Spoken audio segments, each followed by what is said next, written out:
જાણે કારાગૃહથી તમારી યાત્રા કૃષ્ણ સાથેની શરૂ કરીશ અને છેક તમને લઈ જઈશ એ મહારાષ્ટ્રની ભૂમિ સુધી. કારણ કે બધું જ કદાચ, અને આપણે તો રૂક્ષ્મણી વિવાહનો ભાવ કર્યો છે, તો તમને છેક દ્વારિકા સુધીની યાત્રા કરાવીશું.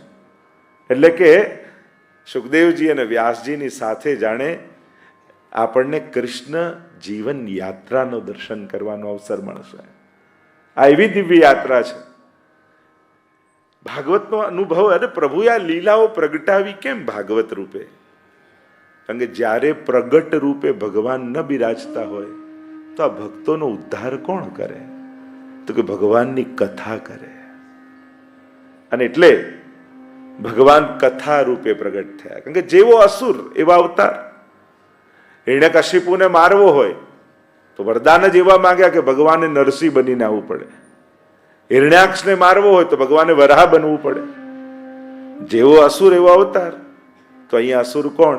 કે પરીક્ષિતને લાગેલો શ્રાપ. એ શબ્દરૂપ છે તો ભગવાન કથા રૂપ ધારણ કરીને પધાર્યા. જેવો અસુર શ્રાપ શબ્દમય, તો અસુર શ્રાપ રૂપ છે, તો ભગવાન શબ્દમય વાંગમય રૂપ ધારણ કરીને પધાર્યા, ભાગવત રૂપ ધારણ કરીને પધાર્યા. અને જેટલા કૃષ્ણએ નથી તાર્યા ને એનાથી અનંત ગણા કૃષ્ણની કથાએ તાર્યા છે. ભગવત કથા એવી છે. સતયુગ, ત્રેતા, દ્વાપર એ બધામાં તો ભગવાને પોતે આવવું પડે. અને કલિયુગમાં ભગવાને કથાને એવી મૂકી દીધી છે કે ભગવાને ધક્કો ખાવાની જરૂર નથી. કથારૂપ પરમાત્મા તમારા હૃદય સુધી પહોંચી જાય છે. અને એમાં પણ કૃષ્ણ ચરિત્ર હોય. ભગવાન રામ અને કૃષ્ણના ચરિત્રનું જો મારી રીતે હું ડેફિનેશન કરું તો ભગવાન રામનું ચરિત્ર એ સુવાક્ય જેવું છે અને કૃષ્ણનું જીવન ચરિત્ર એ ઉખાણા જેવું છે. કારણ કે સુવાક્ય તો વાંચવા લખવા બધાને ગમે, તરત સમજાઈ જાય. પણ કોઈ ઉખાણું હોય ને, પઝલ હોય, એને તો કોઈ સમજદાર ઉકેલીને બતાવે ને તો જ સમજાય, બાકી તો સમજમાંય ના આવે. આવું કરાય ભગવાન થઈને? આવું કોઈ ભગવાન કરતો હશે? દરેક ઘટનામાં જે પ્રશ્ન પેદા કરે એ જ કૃષ્ણ છે. દરેક ચરિત્રમાં જે પ્રશ્ન પેદા કરે છે એનો આનંદ જ એ છે. પહેલા પ્રશ્નાર્થ રૂપે કૃષ્ણ આવે અને પછી જીવનનો પૂર્ણ વિરામ બની જાય. એમ થાય પ્રેમ કરવા જેવો હોય તો આ જ છે. અને એમ લાગે કે બસ સર્વ વસ્તુ સમર્પણમ કૃષ્ણ એવ ગતિર્મમ. મહાપ્રભુજીના એ વાક્યો આપણને યાદ આવે. ઘણીવાર લોકો કૃષ્ણાશ્રય વાંચે ને તો હતાશ ઓ સર્વ માર્ગ જાણે બધા માર્ગ કતમ, તીર્થો કતમ, દેવતાઓ. અરે આ હતાશા માટે નથી. આ બધા જ હતાશાઓની વચ્ચે મહાપ્રભુજી કૃષ્ણાશ્રયમાં એક આશાનું કિરણ આપે છે કે આ બધું જ નાશ થઈ જશે, છતાંય એ કૃષ્ણનો આશ્રય કરીશ તો તું તરી જઈશ. કૃષ્ણાશ્રય તો પરમ આશાનું કિરણ છે કે કદાચ કલિયુગ બધાનો નાશ કરી દેશે, પણ કૃષ્ણનો આશ્રય જેણે કર્યો છે. એટલે જ સતયુગ, ત્રેતા, દ્વાપર આ બધામાં આ ચારેય યુગમાં ભગવાનનું નામ એવું છે ને એ ચારેય કાળમાં કામ કરે છે. એના પર કાળનો પ્રભાવ નથી થતો. જો હવે સતયુગનો અવતાર નથી થવાનો, કલિયુગ ચાલે છે. ત્રેતાનો, દ્વાપરનો નહીં થાય, પણ સતયુગમાં નામનો મહિમા હતો, દ્વાપરમાં એટલો જ, ત્રેતામાં એટલો, અને કલૌ કેશવ કીર્તના કલયુગમાં તો વધી ગયો. અહીંયા તો કદાચ ભગવાન ન આવે એવી સંભાવનાઓ બહુ જ છે. અને એટલે ભગવાને નામ આપી દીધું કે લે તું મારી કથા રાખ, મારું ભગવદ નામ રાખ, કલયુગમાં આ તને તારી દેશે.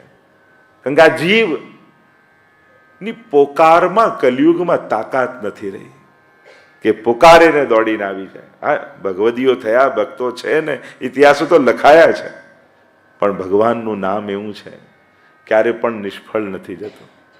આપણી તકલીફ એ છે કે આપણને તેમ થાય કે સ્વિચ દબાઈ એટલે પંખો તુરંત ચાલુ થવો જોઈએ. હું બોલાવું ને ભગવાન તુરંત સામે આવીને કામ કરીને નીકળી જવા જોઈએ. એ આપણા ટાઈમે કામ કરે જરૂરી નથી. એ તમને જરૂર હશે ને ત્યારે જ આપશે. કારણ કે આપણી માંગણી આપણા પુરુષાર્થ અને જરૂરત કરતા પહેલી હોય છે. હજી આપણે પૂરી તાકાત લગાવી નથી હોતી, એ પહેલા તો હાર માનીને પુકારવા લાગી જઈએ.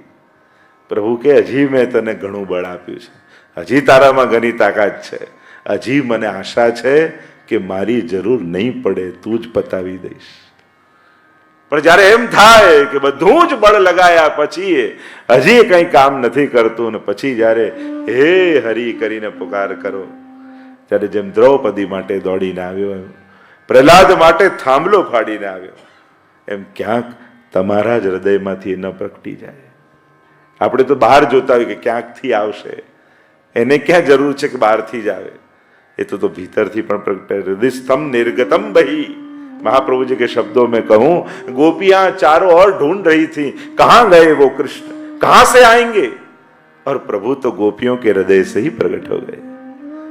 प्रभु तो यही तो है, કૃષ્ણને તમને જોવા માટે બીજી કોઈ આંખોની જ જરૂર નથી, એ તમારી આંખે જ તમને જોતો હોય છે. ઘણી વાર આપણે અહીંયા ક્યાં કોઈ જોનારું છે, અરે તારી આંખે જ તને જુએ છે, એને ક્યાં કોઈ બીજા આંખોની જરૂર છે. તો આ કૃષ્ણની કથા જે આપણને મળી છે, એટલે રામનું ચરિત્ર એ સુવાક્ય જેવું છે. બધું આઈડલ, બધું આદર્શતા તમને દેખાય. અહીંયા અનેક પ્રશ્નો, અને આપણે પ્રશ્નોને લઈને કૃષ્ણ સુધી જવાનું છે. સંશયથી શરૂ કરીને સમાધાન સુધી પહોંચવાનું છે, શંકાથી લઈને સમર્પણ સુધી પહોંચવાનું છે.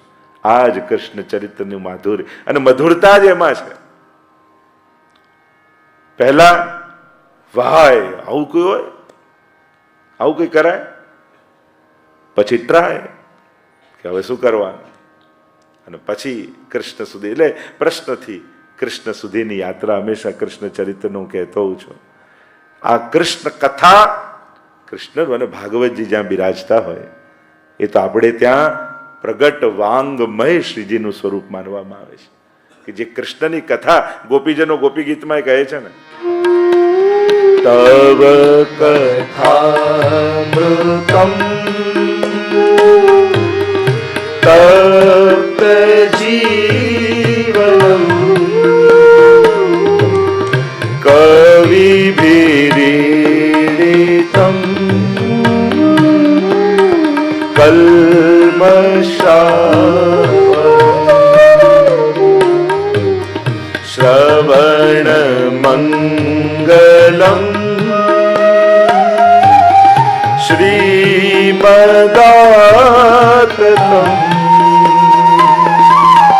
ભુવિ ગૃણંતિ તે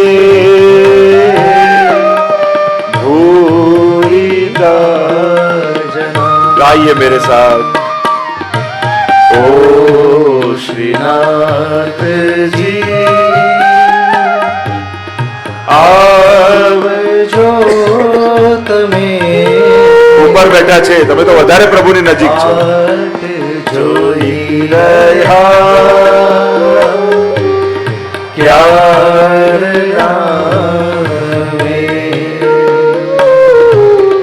અનેક જન્મથી જીવ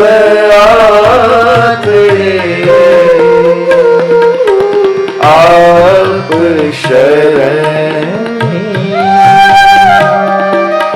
ખબર ના પડે. તવ કથામૃતમ, અમૃત કહ્યું છે કથાને.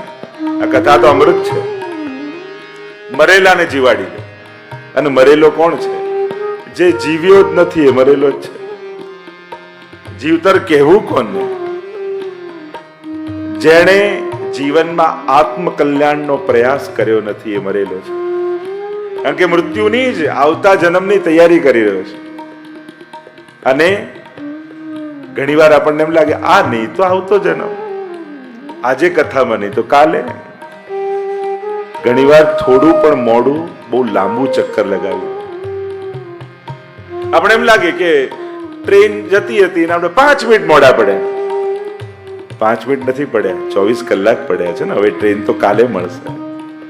એક્ઝામમાં 10 મિનિટ મોડો પડ્યો, 10 મિનિટ નહીં, 1 વર્ષ મોડા પડ્યા. હવે તો આવતા વર્ષે એક્ઝામ આવશે. એમ એક જન્મ ચૂકી ગયા તો એક નથી, 83,99,999 જન્મ પછી આ માનવ દેહ પાછો મળવાનો છે. એટલે થોડો પણ વિલંબ કેટલા લાંબા અંતરાયનું કારણ બની જાય છે. એટલે પણ જ્યારે પણ ભગવત કાર્ય કરવા મળે, ભગવત સત્સંગ મળે, પુણ્ય કરવા મળે, સત્કર્મ કરવા મળે, બને તો મોડા ન પડતા, તક ચૂકી ના જતા. કોણ જાણે આજે ન ગયો ને આજે જ મને ઉદ્ધાર થાય એવું કંઈક આવવાનું હતું, મને સ્પર્શે એવું કંઈક કહેવાના હતા. કેટલું લાંબુ ચક્કર પડી જાય. ઘટનાઓ તો ઘણી ઘટશે દુનિયામાં, કથાઓ તો ઘણી બેસશે, કોણ જાણે સંજોગો બનશે કે નહીં.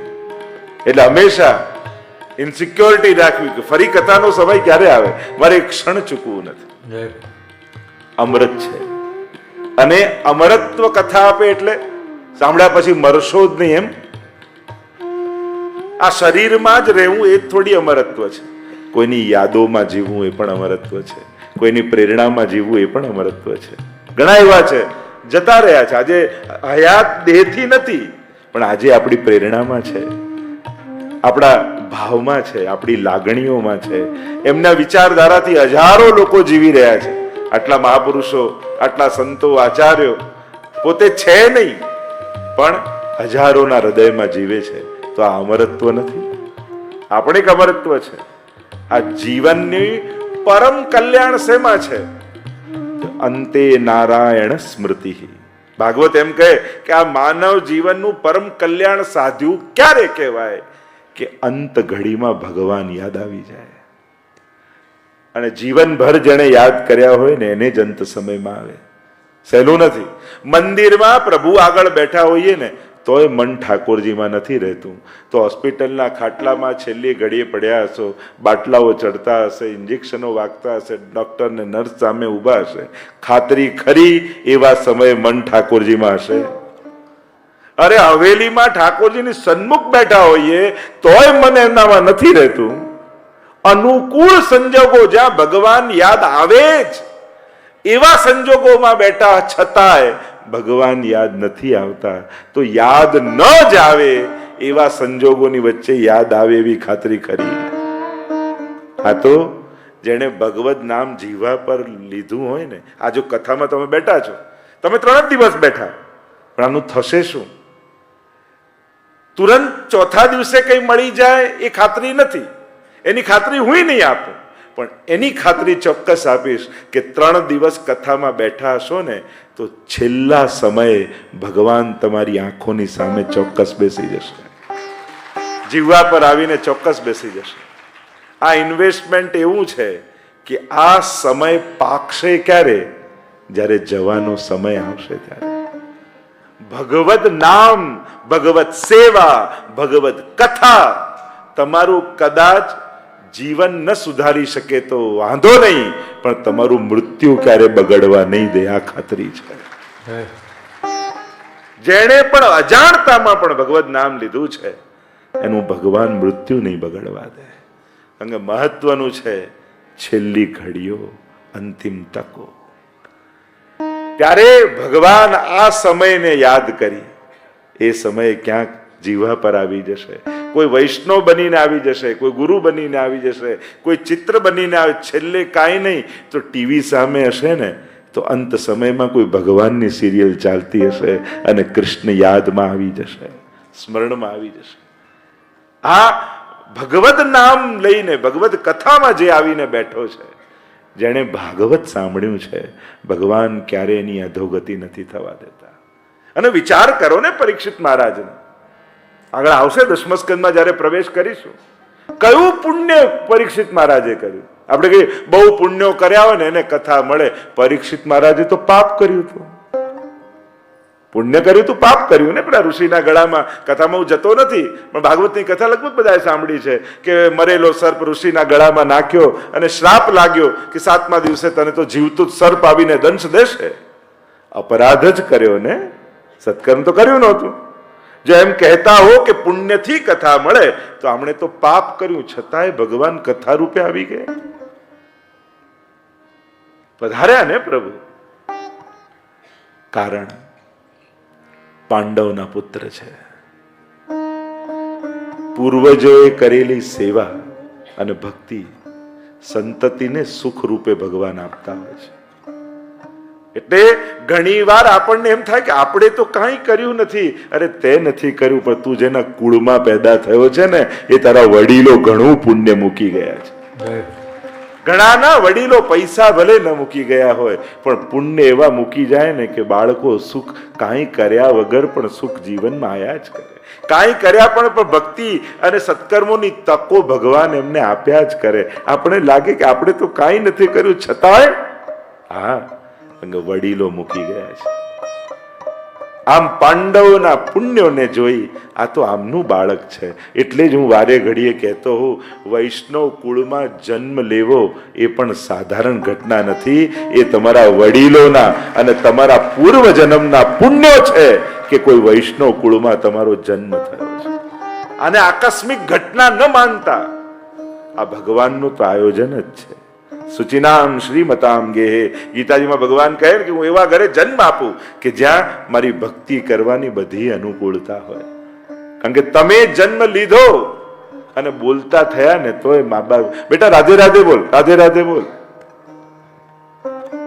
કારણ આ પરિવારમાં છે. અન્નપ્રાશન કરાવવાનું આવ્યું તો ઠાકોરજીને ધરેલી પેલું આપણે લેવડાવીએ. ચાલતા થયા ને તો ચલો આને લઈને હવેલી લઈ જઈએ. હવે ચાલતો થયો ને. આપણી શરૂઆત જ જીવનની ભગવાનથી જોડાયેલી. કારણ વૈષ્ણવ કુળમાં જન્મ થયો છે. એટલે તમને તો સીધી કૃષ્ણ ભક્તિ મળી. નહીં તો શાસ્ત્ર એમ કહે છે કેટલા દેવતાઓ, પિતૃઓ, દેવી આ બધું કરતા કરતા જઈને છેક છેલ્લે કૃષ્ણ ભક્તિ મળે. અને તમને તો જન્મતાની સાથે જ લાલો ખોળામાં રવાડવા મળ્યો. આ તમારા વડીલોના આશીર્વાદ છે. લે બેટા લાલન આજે તું લે લાલન ની ગાય તું રમ, તું ઠાકોરજીને લે ઘૂઘરા વગાડ. નાનપણમાં પ્રભુને ખેલાવતા ખેલાવતા મોટા થયા. તો આ ઘટનાઓ તો ભગવત કૃપા છે સુતરિયા પરિવાર પર. એમના તો વડીલો કેટલા પુણ્ય એમના આખા પરિવારને કુટુંબ થકી આખું એમ કહેવા જવું તો ખડાયતા સમાજમાં ખૂબ અગ્રગણ્ય પરિવાર રહી અને અનેક પ્રકારના સત્કર્મો થયા છે. અને હું માનીશ કે આ વડીલોના આશીર્વાદ રૂપ આ કથા તમારા પરિવારમાં આવી છે. શ્રીનાથજી બાબા પ્રસન્નતા અભિવ્યક્ત કરે. જ્યારે પણ આપણા હાથે પુણ્ય થાય, ભક્તિ થાય, સેવા થાય, ત્યારે માનવું આજે ઠાકોરજી મારા પર બહુ રાજી છે. કથા કરાવીને રાજી નહીં થાય, એ રાજી થયો તો આપણા થકી કથા થઈ છે. આજે બહુ પ્રસન્ન થયો છે આપણા ઉપર. એની આ પ્રસન્નતાની નિશાનીઓ છે આ બધી. ભગવાન રાજી થાય ને ત્યારે આપણા તે પુણ્ય, સત્કર્મ, ભક્તિ, કથા, સેવા, મનોરથ આ બધું થાય તો માનવું ઠાકોરજી મારા પર બહુ રાજી છે. તો એ રાજીપો પ્રભુનો 3 દિવસ આપણે માણવાનો છે એની કથા કરીને, કે અમારા પરિવાર પર પ્રભુના 4 હાથ છે અને એનો આ પ્રમાણ રૂપ અમારા ઘરમાં પ્રસંગ આવ્યો છે. અને આ પ્રસંગ અમારે મહામહોત્સવ બનાવી બધાને વાંટવો છે. કારણ કે વૈષ્ણવની વૃત્તિ એ જ હોય કે એના જીવનની ખુશી એ ઉત્સવ બનાવીને વાંટતો હોય છે બધાને. કે અમારી પ્રસન્નતા, અમારા પર થયેલી કૃપા અમારે બધાને કથા રૂપે પ્રસાદ લેવડાવીને અમારા આનંદને અમારે વાંટી દેવો છે. અને આ જ ઉત્સવ, આ જ સંકલ્પ સાથે આ સુતરિયા પરિવારે આ કથાનું દિવ્ય આયોજન કર્યું છે. પ્રવેશ કરીએ સીધા કૃષ્ણ કથા તરફ આગળ વધીએ. 10મો સ્કંદ આ બધા જ જાણો છો. ભાગવત એ વાંગમય સ્વરૂપ ભગવાનનું. દ્વાદશાંગ વહી પુરુષ, ભગવાનના 12 અંગ વેદે કયા છે અને ભાગવતના પણ 12 સ્કંદ શ્રીનાથજી બાબાના અંગરૂપ. પહેલો અને બીજો સ્કંદ બંને ચરણ, ત્રીજો અને ચોથો સ્કંદ બંને બાહુ, 5મો અને 6ઠ્ઠો સ્કંદ બંને જંગાઓ, 7મો સ્કંદ મુષ્ટિકા વાળો હાથ, 8મો અને 9મો સ્કંદ બંને વક્ષસ્થળ, 10મો સ્કંદ હૃદય, 11 સ્કંદ મસ્તક, 12મો સ્કંદ ઊંચો ઉઠેલો હાથ. આમ 12 અંગ વાળા શ્રીનાથજી બાબા નાથ દ્વારા જાઓ તો આંખોથી હૃદયમાં ઉતરે, ભાગવત કથામાં જાઓ તો એ કર્ણથી હૃદયમાં ઉતરે. એનું નામ જ છે ને કાનુડો. જે કાન દ્વારા હૃદયમાં ઊંડો ઉતરી જાય એ જ કાનુડો છે. આ કથામાં કાનુડો આપણા હૃદયમાં આપણે આ પધારાવે છે ને તે કર્ણ દ્વારા. કારણ કે બાકી બધા દ્વારો કદાચ બંધ કરી દઈએ, કાનને પોતાની રીતે બંધ કરવાનો કોઈ રસ્તો નથી. આંખ બંધ કરી શકો પોતાની રીતે, મુખ બંધ કરી શકો પોતા, કાન બંધ કરીને બધા, આંગળી વગર તમે બંધ ના કરી શકો. એટલે પ્રભુએ થયું બધા દરવાજા બંધ કરીને આ 2 બારી તો મારી પાસે રાખીશ. એ ચોર જ છે ને, અને ચોર હોય ને બારીઓ ગોતતો જ હોય. એ સીધો મેઇન ડોર થી ના આવે. આપણને એમ થાય કે હું જપું છું, આમ કરું છું, સત્કર્મ કરું, આ એની કઈ ખિડકીથી પ્રવેશ છે એને જ ખબર છે. તો પ્રભુ આપણા સુધી પહોંચવાના રસ્તાઓ એ જ ગોતી લેતા હોય છે. કૃષ્ણની વિશેષતા જે છે ને એ ભક્તો સુધી પહોંચે છે. આ દશમ સ્કંદમાં જે કૃષ્ણ જીવનની યાત્રા આપણે સાથે સાથે કરીશું ને, આપણે બધા દ્રષ્ટા બની જઈશું. કૃષ્ણનું જેમ જાણે સારસ્વત કલ્પમાં પહોંચી જઈશું. અને સારસ્વત કલ્પમાં જેમ વ્રજમાં જાઓ તો પેલા ગોકુલ લઈ જાય, અહીંયા લઈ જાય, અહીંયા લઈ જાય, આ લીલા થઈ, આ લીલા થઈ, આ લીલા થઈ, એમ કથામાં પણ બેઠા હો ને ત્યારે જેમ વ્રજમાં ક્યાંક તમે કથામાં જઈને લોકો કહે કે આ લીલા ચિહ્નો તમે જુઓ બધા ત્યાં, અને અહીંયા તો મનની આંખોથી દર્શન કરશો મારી સાથે. હું તમને બતાવતો જઈશ આનંદ મહોત્સવ આમ થયો, આમ ગોપીઓએ કર્યું, આમ મહોત્સવે દાન કર્યા, નંદ બાબાએ, ઠાકોરજી આમ માટી ખાધી, ઠાકોરજી આમ દોડ્યા, પ્રભુએ અહીંયા રાસ લીલા કરી, દાન લીલા કરી, અને એક એક એક એક કૃષ્ણ લીલાના દર્શન કરતા કરતા ગોકુળથી મથુરા, મથુરાથી પાછા દ્વારિકા, હસ્તિનાપુર, બધે જ કૃષ્ણ સાથેના. એટલે કે કૃષ્ણ સાથે રહી કથા દ્વારા આપણે એમના જીવનનું દર્શન કરીએ છીએ.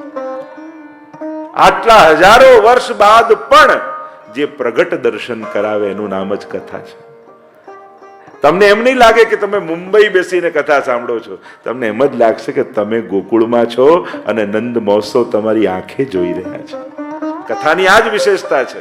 એ તમને શ્રોતા નથી બનાવતું, ભલે કાનથી સાંભળો છો પણ આંખથી દ્રષ્ટા બનાવે છે તમને, કે તમે પોતે એવો ભાવ તમને થાય કે તમે ગોકુળમાં જ છો.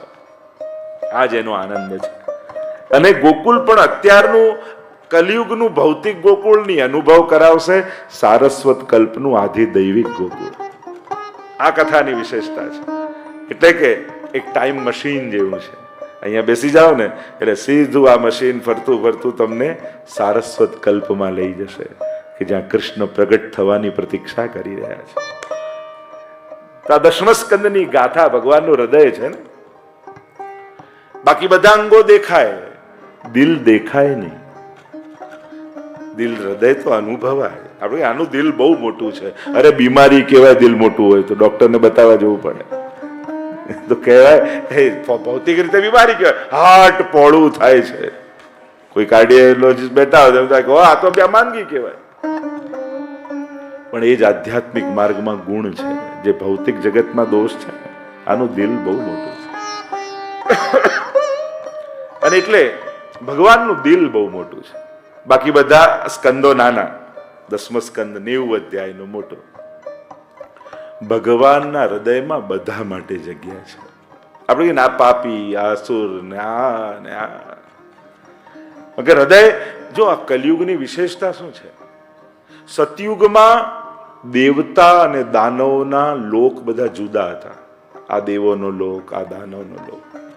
પછી આવ્યું દ્વાપર, તો દેવતા અને દાનવોના એક જ લોકમાં મૂકી દીધા ભગવાને, આ ભૂલોકમાં.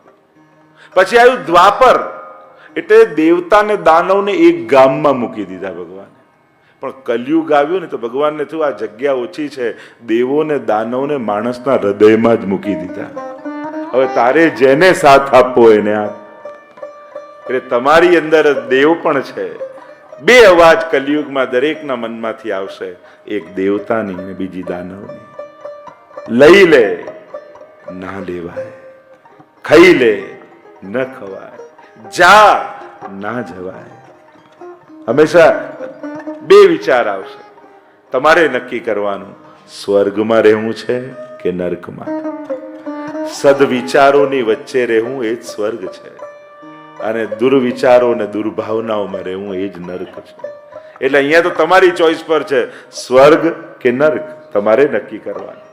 પેલો એમ પ્રસંગમાં કહેતા ને કે પેલો જોવા માટે લઈ ગયા પેલા વ્યક્તિને ભગવાન, સ્વર્ગ કે નર્ક. પહેલા શું જોયું કે પહેલા હું જોઈ લઉં, અને જોયું તો પેલા નર્કમાં પહેલા લઈ ગયા, પેલા નર્ક જોઉં, કારણ કે બંને ભોગવવાના છે, તારે શું કરવું છે.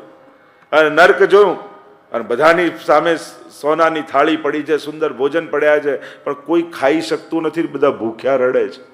કારણ કે કોઈના ખૂણા કોણીઓ વળતી નથી નર્કમાં, સીધા જાત. બધા રડે છે. હવે સ્વર્ગ બતાવો.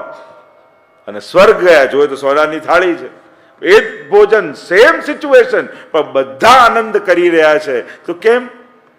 કે ત્યાંય ખૂણા વળતા નથી, ત્યાંય કોણીઓ વળતી નથી, પણ ખુશ કેમ છે? તો કે આ સામેવાળાને ખવડાવે છે, સામેવાળો આને ખવડાવે છે. આ જ સ્વર્ગ છે.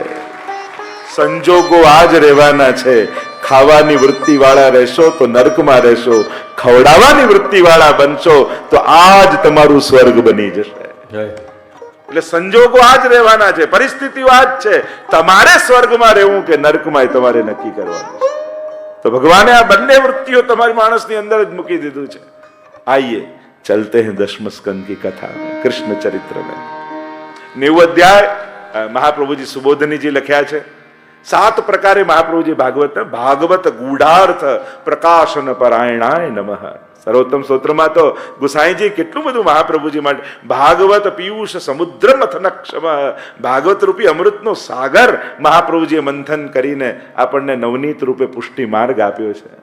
ભાગવત સુધારસ મત કે અપનો પંથ જતાયો, તુમ શરણાગત આયો શ્રી વલ્લભ, તુમ શરણાગત આયો. મહાપ્રભુજીએ આ પુષ્ટિ ભક્તિને ભાગવતનું દોહન કરી જે માખણ નીકળ્યું એ પુષ્ટિ માર્ગ રૂપે આપણને આપ્યું છે. એટલે આપણી ભક્તિ એટલે ભાગવતી ભક્તિ, જે ભાગવતમાં વ્રજ ભક્તોની ભક્તિ બતાવી છે એને જ આપણે પુષ્ટિ માર્ગ કહીએ છીએ, એને પુષ્ટિ ભક્તિ કહીએ છીએ. શ્રી મહાપ્રભુજી 7 પ્રકારે અર્થો કરીને બતાવ્યા. શાસ્ત્રે, સ્કંદે, પ્રકરણે, અધ્યાયે, વાક્ય, પદેક્ષરે એકાર્થ સપ્તદા જાનન અવિરોધેન મુચ્યતે.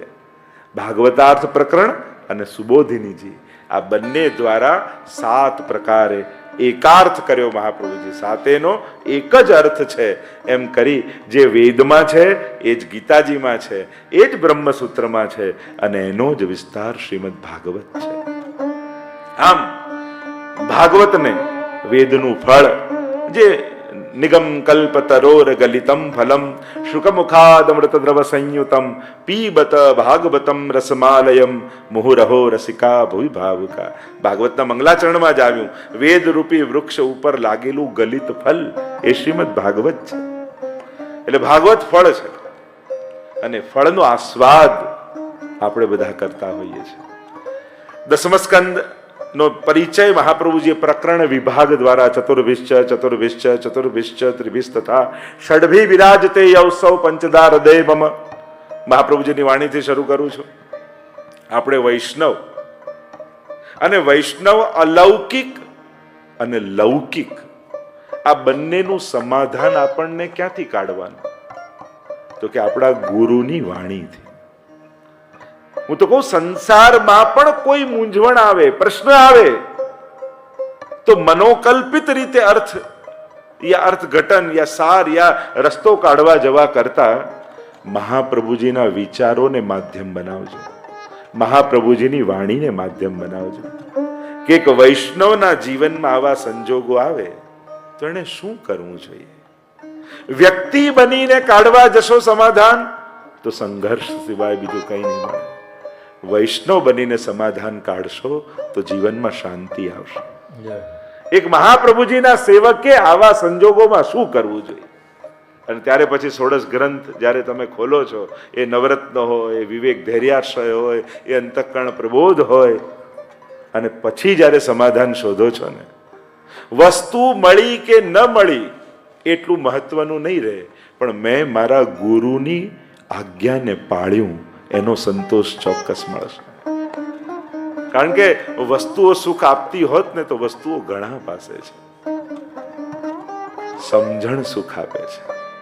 વસ્તુઓથી સુખી થવા જશો ને તો આજે છે ને કાલે નહીં રહે. સમજણથી સુખી થશો તો કાયમ સુખી રહેશો. સંજોગો બદલવા આપણા હાથમાં નથી હોતા, સમજણ બદલવી આપણા હાથમાં ચોક્કસ છે. તો ઘણી વાર એટલે જ કહું ને કે ઘટનાઓ આપણા હાથમાં નથી, પણ એના અર્થઘટન આપણા હાથમાં ચોક્કસ છે કે આ ઘટનાનો અર્થ શું કરવો. એ જો શીખી જઈએ તો જીવનમાં ઘણા બધા સમાધાનો જીવનમાં મળી જાય. અને ભાગવતની આ લીલાઓ દ્વારા ભગવાન આપણને એ શીખવાડશે. અંગ પ્રભુના ચરિત્રમાં જોશો તો પ્રભુએ બધું ધાર્યું, વિચાર્યું, એવું જ ઘટતું ગયું એવું નથી.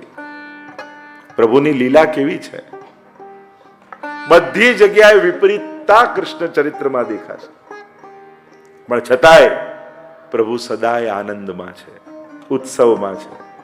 કૃષ્ણનો અર્થ જ થાય છે. જો કૃષ્ણ ચરિત્ર છે તો આ બંને શબ્દોને જો ડિફાઇન કરું, પહેલો શબ્દ છે કૃષ્ણ, અને કૃષ્ણ તાપનીય ઉપનિષદમાં કૃષ્ણ શબ્દની વ્યાખ્યા કરવામાં આવી. કૃષિર ભૂવાચકો શબ્દ ણશ્ચ નિવૃત્તિવાચક તયોરૈક્ય પરબ્રહ્મ કૃષ્ણત્યભિધીયતે. કૃષ્ણ શબ્દનો અર્થ થાય કૃષિર ભૂવાચક, ભૂ સત્તાયામ. કૃષ્ણનો અર્થ થાય સર્વત્ર સત્તા, અને ષ્ણનો અર્થ થાય આનંદ. જેની આનંદ રૂપ સત્તા સર્વત્ર વ્યાપ્ત છે એ જ કૃષ્ણ છે. અને એ કૃષ્ણનું ચરિત્ર. અને એટલા માટે થોડીક કૃષ્ણ ચરિત્રમાં પ્રવેશ કરતા પહેલા થોડાક નિયમો સમજાવી દઉં, તો જ તમે કૃષ્ણ ચરિત્રને ન્યાય આપી શકશો. સૌથી પહેલી વાત, કૃષ્ણ ભાગવતમાં કે કોઈ ગ્રંથોમાં કોઈ મહાપુરુષ, કોઈ મહાન વ્યક્તિ, કોઈ આદર્શ મહામાનવ એ રીતે આલેખાયા જ નથી. કૃષ્ણ એટલે કોણ? ભાગવત સ્પષ્ટ કહે છે કૃષ્ણસ્તુ ભગવાન સ્વયં. આ ભગવાન છે. સૌથી પહેલા આ સ્પષ્ટ દરેકને હોવું જોઈએ. હું કોઈ વ્યક્તિ યા મહામાનવ કે કોઈ મહાપુરુષ કે કોઈ સંત કે કોઈ મહાત્માની કથા કરવા નથી જઈ રહ્યો. કારણ કે કોઈ સંત મહાત્મા મહાપુરુષ આવી લીલા ન કરી શકે. એ લોકો શ્રેષ્ઠ કર્મો કરે છે, લીલા કેવલ ભગવાન કરે છે. કારણ કે આમાં કોઈ કર્મનું ઉલ્લેખ નથી, આમાં ભગવાનની લીલાઓના ચરિત્રોના ગાન છે. અને કર્મ અને લીલા સમજનો ભેદ સમજવો નિતાંત આવશ્યક છે. એટલે આ ભગવાન છે. આપણે હિન્દુઓ જ ક્યાંક એવું કહી શકે પોતાના ભગવાનના કોઈ વ્યક્તિ કે બીજા કોઈ ધર્મ વાળા પોતાના ભગવાનને મનુષ્ય બનાવવાનો ક્યારેય પ્રયાસ કરતા નથી. ભગવાન એટલે ભગવાન. ભગવાન શબ્દને સમજી જાઓ, આ ભગવાન છે, મનુષ્ય નથી. એટલે આ ક્લિયર હોવું જોઈએ. તમારા ઘરે લાલન બિરાજે છે એ પોતે જ ભગવાન છે. આકાશમાંથી નહીં આવે, ક્યાંથી પ્રગટ નહીં થાય. મહાપ્રભુજી એમ નથી કહેતા આમાંથી ઠાકોરજી પ્રગટ થશે. મહાપ્રભુજી કહે છે આ જ ઠાકોરજી છે. કારણ કે જેને ભજો છો એમાં જ અવિશ્વાસ કરશો તો એ ક્યારે અનુભવ નહીં કરાવે. એ ભગવાન દર્શન ક્યારે આપશો? આપી રહ્યો છે કોણ છે? પ્રભુ સામે પ્રશ્ન કરશે. કોઈ કે આ મૂર્તિ ભગવાન છે. ના, કોઈ મૂર્તિમાં તાકાત નથી કે ભગવાન બની શકે. કોઈ મૂર્તિમાં તાકાત નથી. પણ ભગવાનમાં એ તાકાત છે કે તમારા ભાવને સાચવવા માટે મૂર્તિ બનીને તમારા ઘરે બિરાજી શકે. એટલે ઠાકોરજી લાલન બનીને તમારા ઘરે બિરાજેલો છે. આ મૂર્તિ લાલન નથી બનવાની. આ ઠાકોરજીનું જે સ્વરૂપ છે એમાંથી ભગવાન નથી પ્રગટ થવાના. ભગવાન સ્વરૂપ બનીને બિરાજ્યા છે. હંમેશા એવો વિચાર રાખજો.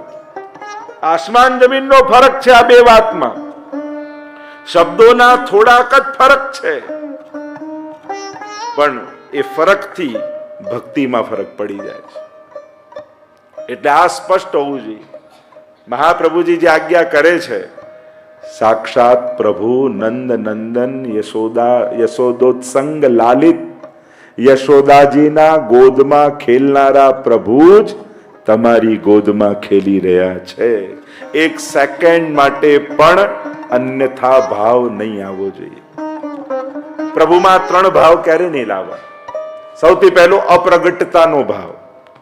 ઠાકોરજી જુદા અને આ ઠાકોરજી લાલનનું સ્વરૂપ જુદું, મૂર્તિ જુદા, ચિત્ર જુદા. બે અભેદ કરીને જાણવા. મહાપ્રભુજી આજ્ઞા કરે છે ગ્રંથમાં, જ્યાં ઠાકોરજીનો હાથ છે એ જ આમનો હાથ છે, ત્યાં જ હાથ છે. જ્યાં પ્રભુનું આમનું ચરણ છે એ ત્યાં જ ઠાકોરજીનું ચરણ છે. એ સર્વાંગ પ્રભુ જ તમારી સેવા સ્વીકારે છે. ભેદ બુદ્ધિ કાઢી નાખો. સૌથી પહેલા પ્રગટ લાલન બિરાજે છે, એ જ કૃષ્ણ છે. આ પ્રગટતાનો ભાવ. બીજો વિપરીતતાનો ભાવ. ત્રીજો અસમર્થતાનો ભાવ. એક અસમર્થતાનો ભાવ કેવો આવે? આટલા નાનકડા લાલન આટલો મોટો 56 ભોગ કઈ રીતે આરોગી શકે? એમ થાય ને આપણને.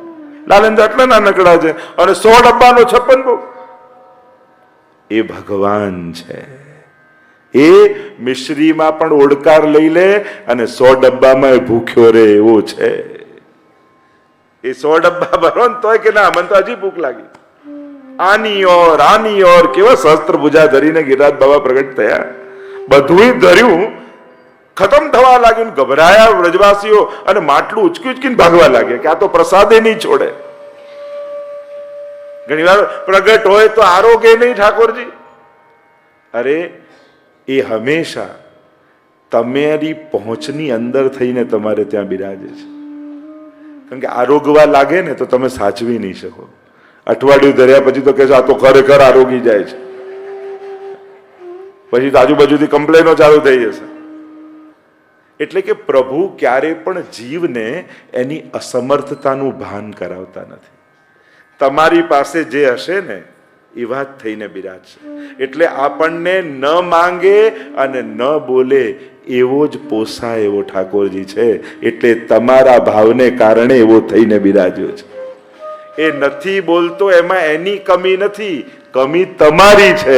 કારણ કે બોલતો ભગવાન તમને ચાલે એમ નથી. નહીં તો એ બોલતો થઈ જાય ને બધું કહી દે તો પતી ગયું. એ આરોગતો થઈ જાય ને બધું આરોગવા લાગે તો પૂરું થઈ ગયું. અઠવાડિયામાં જાપીજી લઈને અમારે ત્યાં આવી જાઓ, ભાઈ રાખો તમારા લાલન, આ તો ખરેખર આરોગે છે ને ખરેખર બોલે છે. એટલે અમે પહેલેથી એવા જ પધરાયા છે જે તમારાથી સચવાય. અને એટલે એમાં ભગવાનનો વાંક ન કાઢતા આપણી અસમર્થતાને સ્વીકારજો કે આવા જ સચવાય એવા છે, આવા જ અમારે ત્યાં બિરાજે એવા છે. વિચાર્યા પછી હવે લાગ્યું કે નહીં જે છે બરાબર છે? જો આ બધાને થઈ ગયું બાદ. એટલે હવે ખોટી ખોટી માંગણી કરતા નહીં. ક્યારે બોલશો, ક્યારે માંગશો? તો હું તો હમણાં બોલું, તું સાંભળવા તૈયાર છું? હું તો હમણાં આરોગું, તને ધરવાની તાકાત છે? અરે મિશ્રીમાંથી સખડી કહી દઈએ તોય પગે લાગી જો, અમારાથી જ નહીં થાય. વિચાર કરો, મિશ્રીમાંથી અનસખડી કે સખડીમાં લઈ જઈએ તોય તૈયારી નથી, તો આરોગ તો ઠાકોરજી ચાલે? જો પાછા ના પાડે જ. એટલે હવે જે છે બરાબર છે ને? જો કેવા સમજદાર છે. અસમર્થતા સમજાઈ જાય ને તો અલ્પ કૃપા પણ મોટી લાગવા માંડે. અત્યારે મોટી કૃપા પણ નાની લાગતી હતી.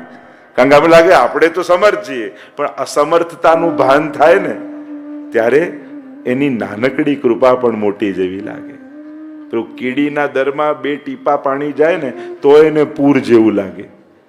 2 ટીપા છે, અસમર્થ છે ને, એની કેપેસિટી જેટલી છે, એને આપણું સામર્થ્ય જેટલું છે. એટલે મહાપ્રભુજી એવી કૃપા કરી છે કે આપણને એવા ઠાકોરજી પધરાયા છે જે આપણાથી સચવાય. અને કર્યા પછી પણ એમ થાય મેં જો આટલું કર્યું ઠાકોરજી માટે. હવે વિચારવા જાઓ તો કાંઈ જ નથી, છતાંય કરીને કેવો સંતોષ પ્રભુ આપે. આજ સુધી ઠાકોરજીએ કોઈની પાસે પણ એ નથી માંગ્યું જે એ આપી ન શકે. कुम्भनदासजी ने पण ત્યાં પધારે ને વાર્તામાં જુઓ, કહ્યું कुम्भन सखान में होड़ लगी है, सब अपने अपने घर से सामग्री लाए हैं, अरे प्रभु आपको आरोग्य कहाँ है? खबर છે कुम्भनदास जी ने ત્યાં શું બન્યું છે? अरे बेजर की रोटी, टेटी को शाक, दही और संधानो. अरे प्रभु ये तो सब घर में. नहीं तो એટલા નિષ્કંચન कुम्भनदासजी ઘરમાં કાંઈ જ નહીં. બેજરની રોટી બનાવે, ટેટીનું ઝાડ હતું એમાંથી પેલા કૈડા કહીએ ને, ટેટી તોડીને લાવે ને એનું શાક બનાવે. ઠાકોરજી એ જ માંગ્યું જે ઘરે હતું. ક્યાંય કહ્યું નહીં મોનથાળ, મઠડી, ઠોર આ જોઈશે. ખબર છે નહીં આપી શકે એવું ભગવાન ક્યારે માંગતા જ નથી. તમારા ઘરે હશે, તમારા સામર્થ્યમાં હશે, તમારી પહોંચમાં હશે.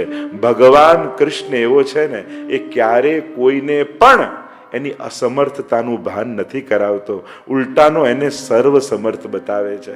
ક્યારે મારે તો છોલે જ આરોગવા હતા, જો ને આમાં કેવો ઓડકાર મને આવી જાય છે. પદ્મનાભદાસજી છોલે ધરે ને તોય એમાં ઠાકોરજી પ્રેમથી આરોગે. ચલ ને જો આ દાળ તો છે, લાઈને મને પીજે. છોલે જ હતા, જે પ્રસાદ લે ને એમાંથી દાળનો સ્વાદ આવે. આ ભાત છે તો ખરા.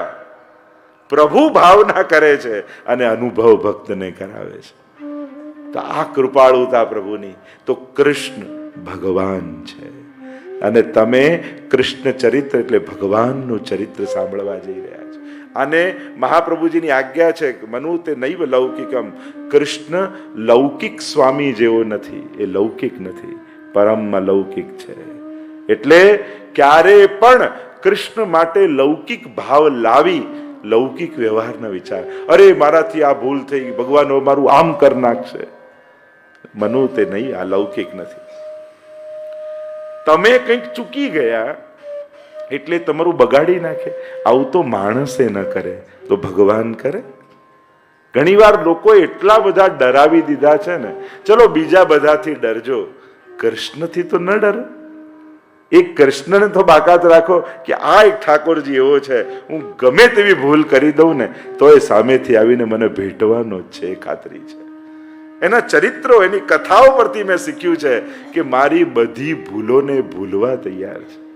મારી ભૂલોને ભૂલનારા તારી, આપણે ગાતા હોઈએ છે ને, હે કરુણા કરનારા, તારી કરુણાનો કોઈ પાર નથી. હે કરુણા કરનારા, તારી કરુણાનો કઈ પાર નથી. મારી ભૂલોના ભૂલનારા, તારી કરુણાનો કઈ પાર નથી. હે પ્રભુ, સ્વીકારું છું ઘણી ભૂલો જીવનમાં થઈ છે, ઘણી થઈ છે, સ્વીકારી લો પ્રભુ. આગળ કા પ્રભુ, અપરાધી છું, પાપી છું, તને ન ગમે એવું મેં ઘણું બધું કર્યું છે. જો ભગવાનને લાયક બનવું બહુ અઘરું છે. ગીતાજી ભાગવતજીમાં તો યો ભક્ત સમે પ્રિય, યો ભક્ત સમે, આવો મને ગમે, આવો, કામ ક્રોધ લોભ ઈર્ષા બધું છોડી દેવો. હવે આવું થવું કઈ રીતે, ક્યાંથી થવું? ભગવાનને લાયક થવું બહુ અઘરું છે, ભગવાન ના થવું સાવ સહેલું છે. ઓ મારા પાપ ભર્યા છે એવા, ભૂલ્યો હું તારી સેવા. મારા પાપ ભર્યા છે એવા, ભૂલ્યો હું તારી સેવા. વિષને અમૃત કરનારા, તારી કરુણાનો એ મારી ભૂલોને ભૂલી જનારા. પ્રભુનું બધું જ સરસ છે, યાદ શક્તિ બહુ ઓછી. પ્રભુની યાદદાસ્ત બહુ તેજ નથી, અને એમાં પણ સારું સારું કર્યું હોય એ નાની નાની વાતોને યાદ રાખે અને મોટા મોટા પાપને ભૂલી જાય, એવો મારો કૃષ્ણ છે. મને જડતો નથી કિનારો, મારો ક્યાંથી આવે મારો જડતો નથી કિનારો, મારો ક્યાંથી આવે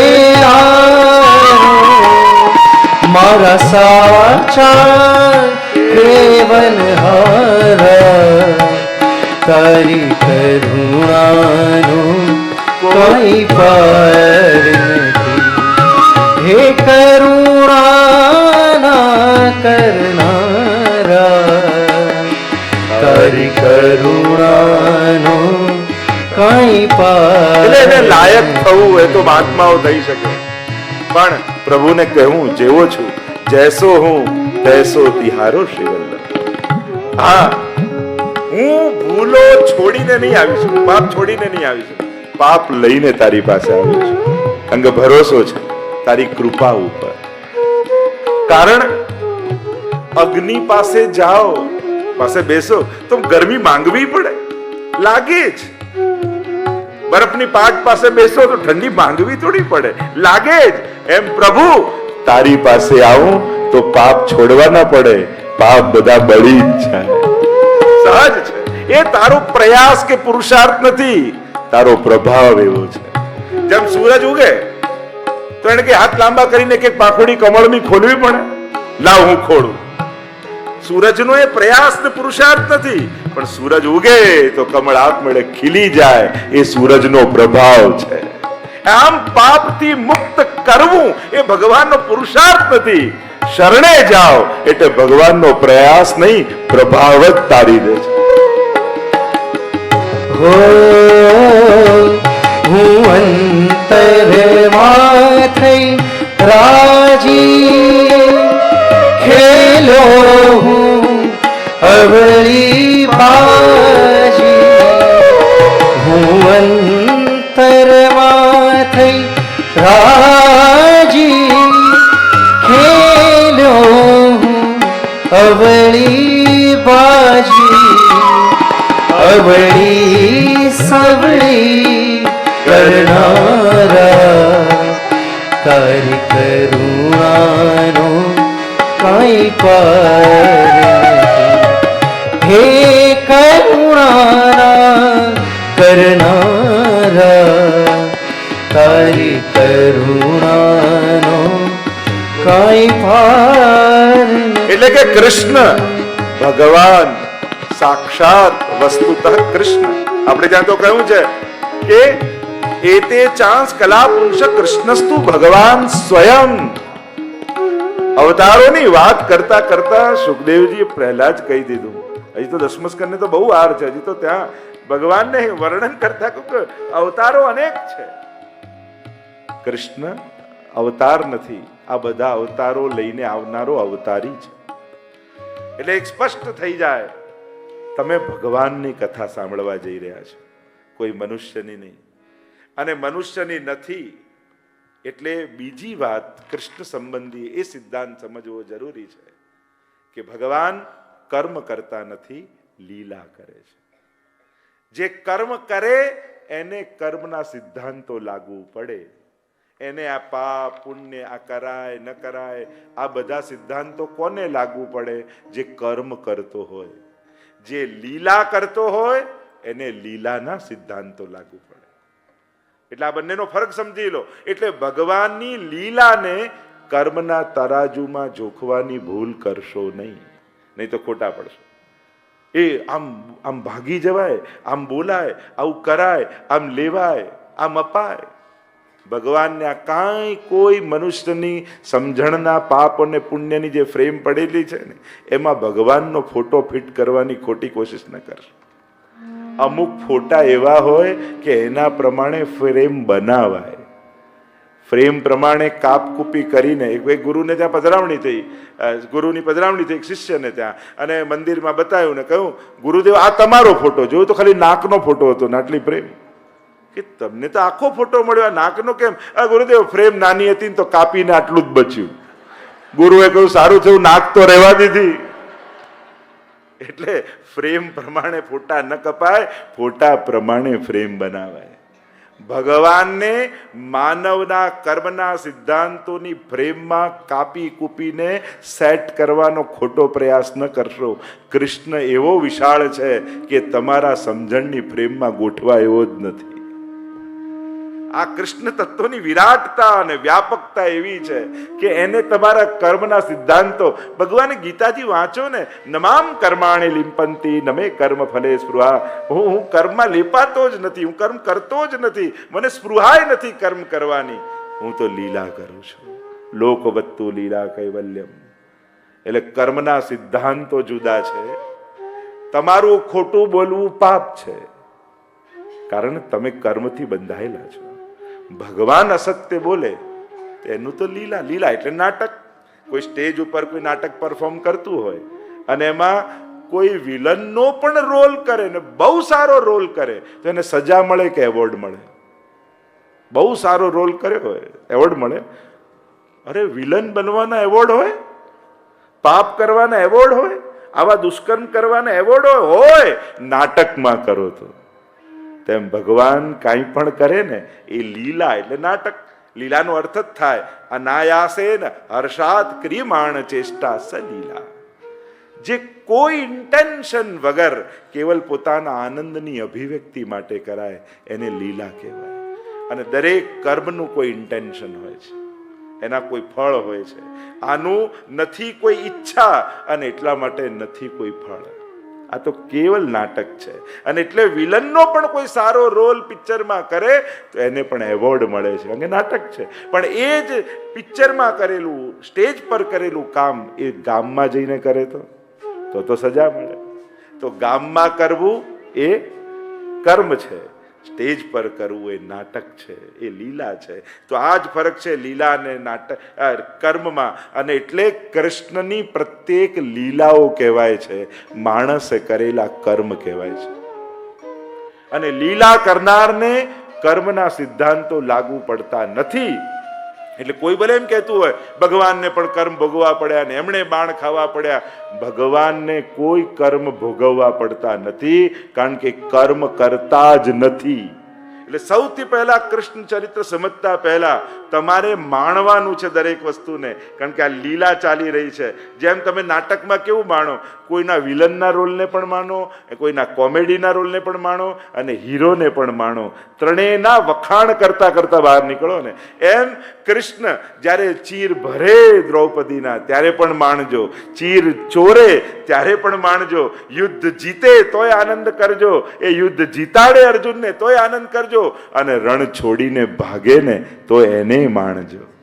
કારણ કે આ તો એનું નાટક ચાલી રહ્યું છે, આ તો એની લીલા ચાલી રહી છે. અને એ લીલાનો આનંદ લેવું એ આ કૃષ્ણની કથાનો આનંદ છે. અને એટલે જ સમાજમાં જે દૂષણ છે, જે કર્મમાં દૂષણ રૂપ છે, લીલામાં ગુણગાન રૂપ છે. કોઈ ચોરી કરતો હોય ને આપણે આ તો ચોર છે, એના વખાણ, એની નિંદા કહેવાય કે સ્તુતિ કહેવાય? અને આપણે તો જ્યારે કૃષ્ણ બોલો માખન કે ચોરૈયા કી જય. ચોરની જય ક્યારે ક્યાંય દુનિયામાં સાંભળ્યું? તમારા ઘરે કોઈ ચોરી કરી હોય અને ક્યારે વખાણ, અમારા ઘરે તો એવી સરસ ચોરી કરી, આવું કોઈ માને? અને કૃષ્ણના માખન કે ચુરૈયાની જય બોલો, બોલો રણછોડ ભગવાન કી જય. અરે કોઈ ભાગી ગયો હોય, ડાકોરમાં તો અમારે સુતરિયા ધામ છે આખું, ને સુંદર રીતે ખડાયતા સમાજને પોતાના પરિવારમાં પણ, તો એ રણછોડ રાય બિરાજે છે.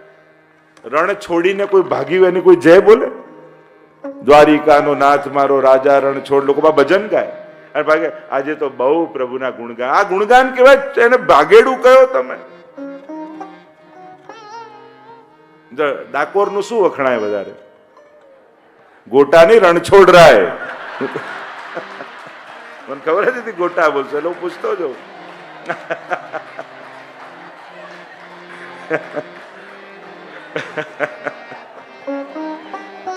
દ્વારિકાનો નાથ મારો રાજા રણછોડ છે, એણે મને માયા લગાડી રે. દ્વારિકાનો નાથ મારો રાજા રણછોડ છે, એણે મને માયા લગાડી. બોલો રણછોડ ભગવાન કી જય. જય. આ એની લીલા છે, એટલે રણ છોડીને ભાગવામાં પણ એનો જયઘોષ છે. કેવો ભાગ્યો! આના જેવું તો કોણ ભાગી શકે? આના જેવું તો કોણ ચોરી શકે? અરે ગોપીઓ તો માનતા રાખે કે અમારા ઘરે ચોરી કરવા આવે. કોઈએ કોઈને ચોરી માટે માનતા રાખી, હે પ્રભુ કૃપા કરો ને એક દિવસ તો ચોરી કરાવો. ઉલટાના તાળા 2 વાર ચેક કરીને જે બરાબર લગાવ્યું કે નહીં, ચેક કરીને. તો જે સંસાર માટે નિંદા છે, ભગવાન માટે એ સ્તુત્ય છે.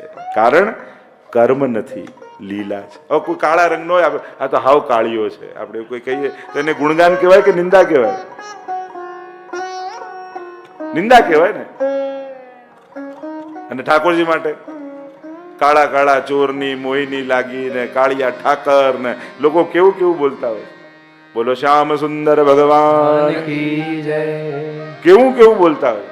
આરતીમાં ગાય જય કાળા કા. હવે આરતી ઉતારતા કાળા કાના. કોઈને બર્થડે ગિફ્ટ આપી હોય, તમે કાળા કરશન ભાઈ આવું લખીને આપો, કાળા હોય બીજે ગિફ્ટ લે. આપણે કોઈનો કારણ કે એનો દેહ એવો છે, ભગવાનનો દેહ નથી, એનું તો સ્વરૂપ છે.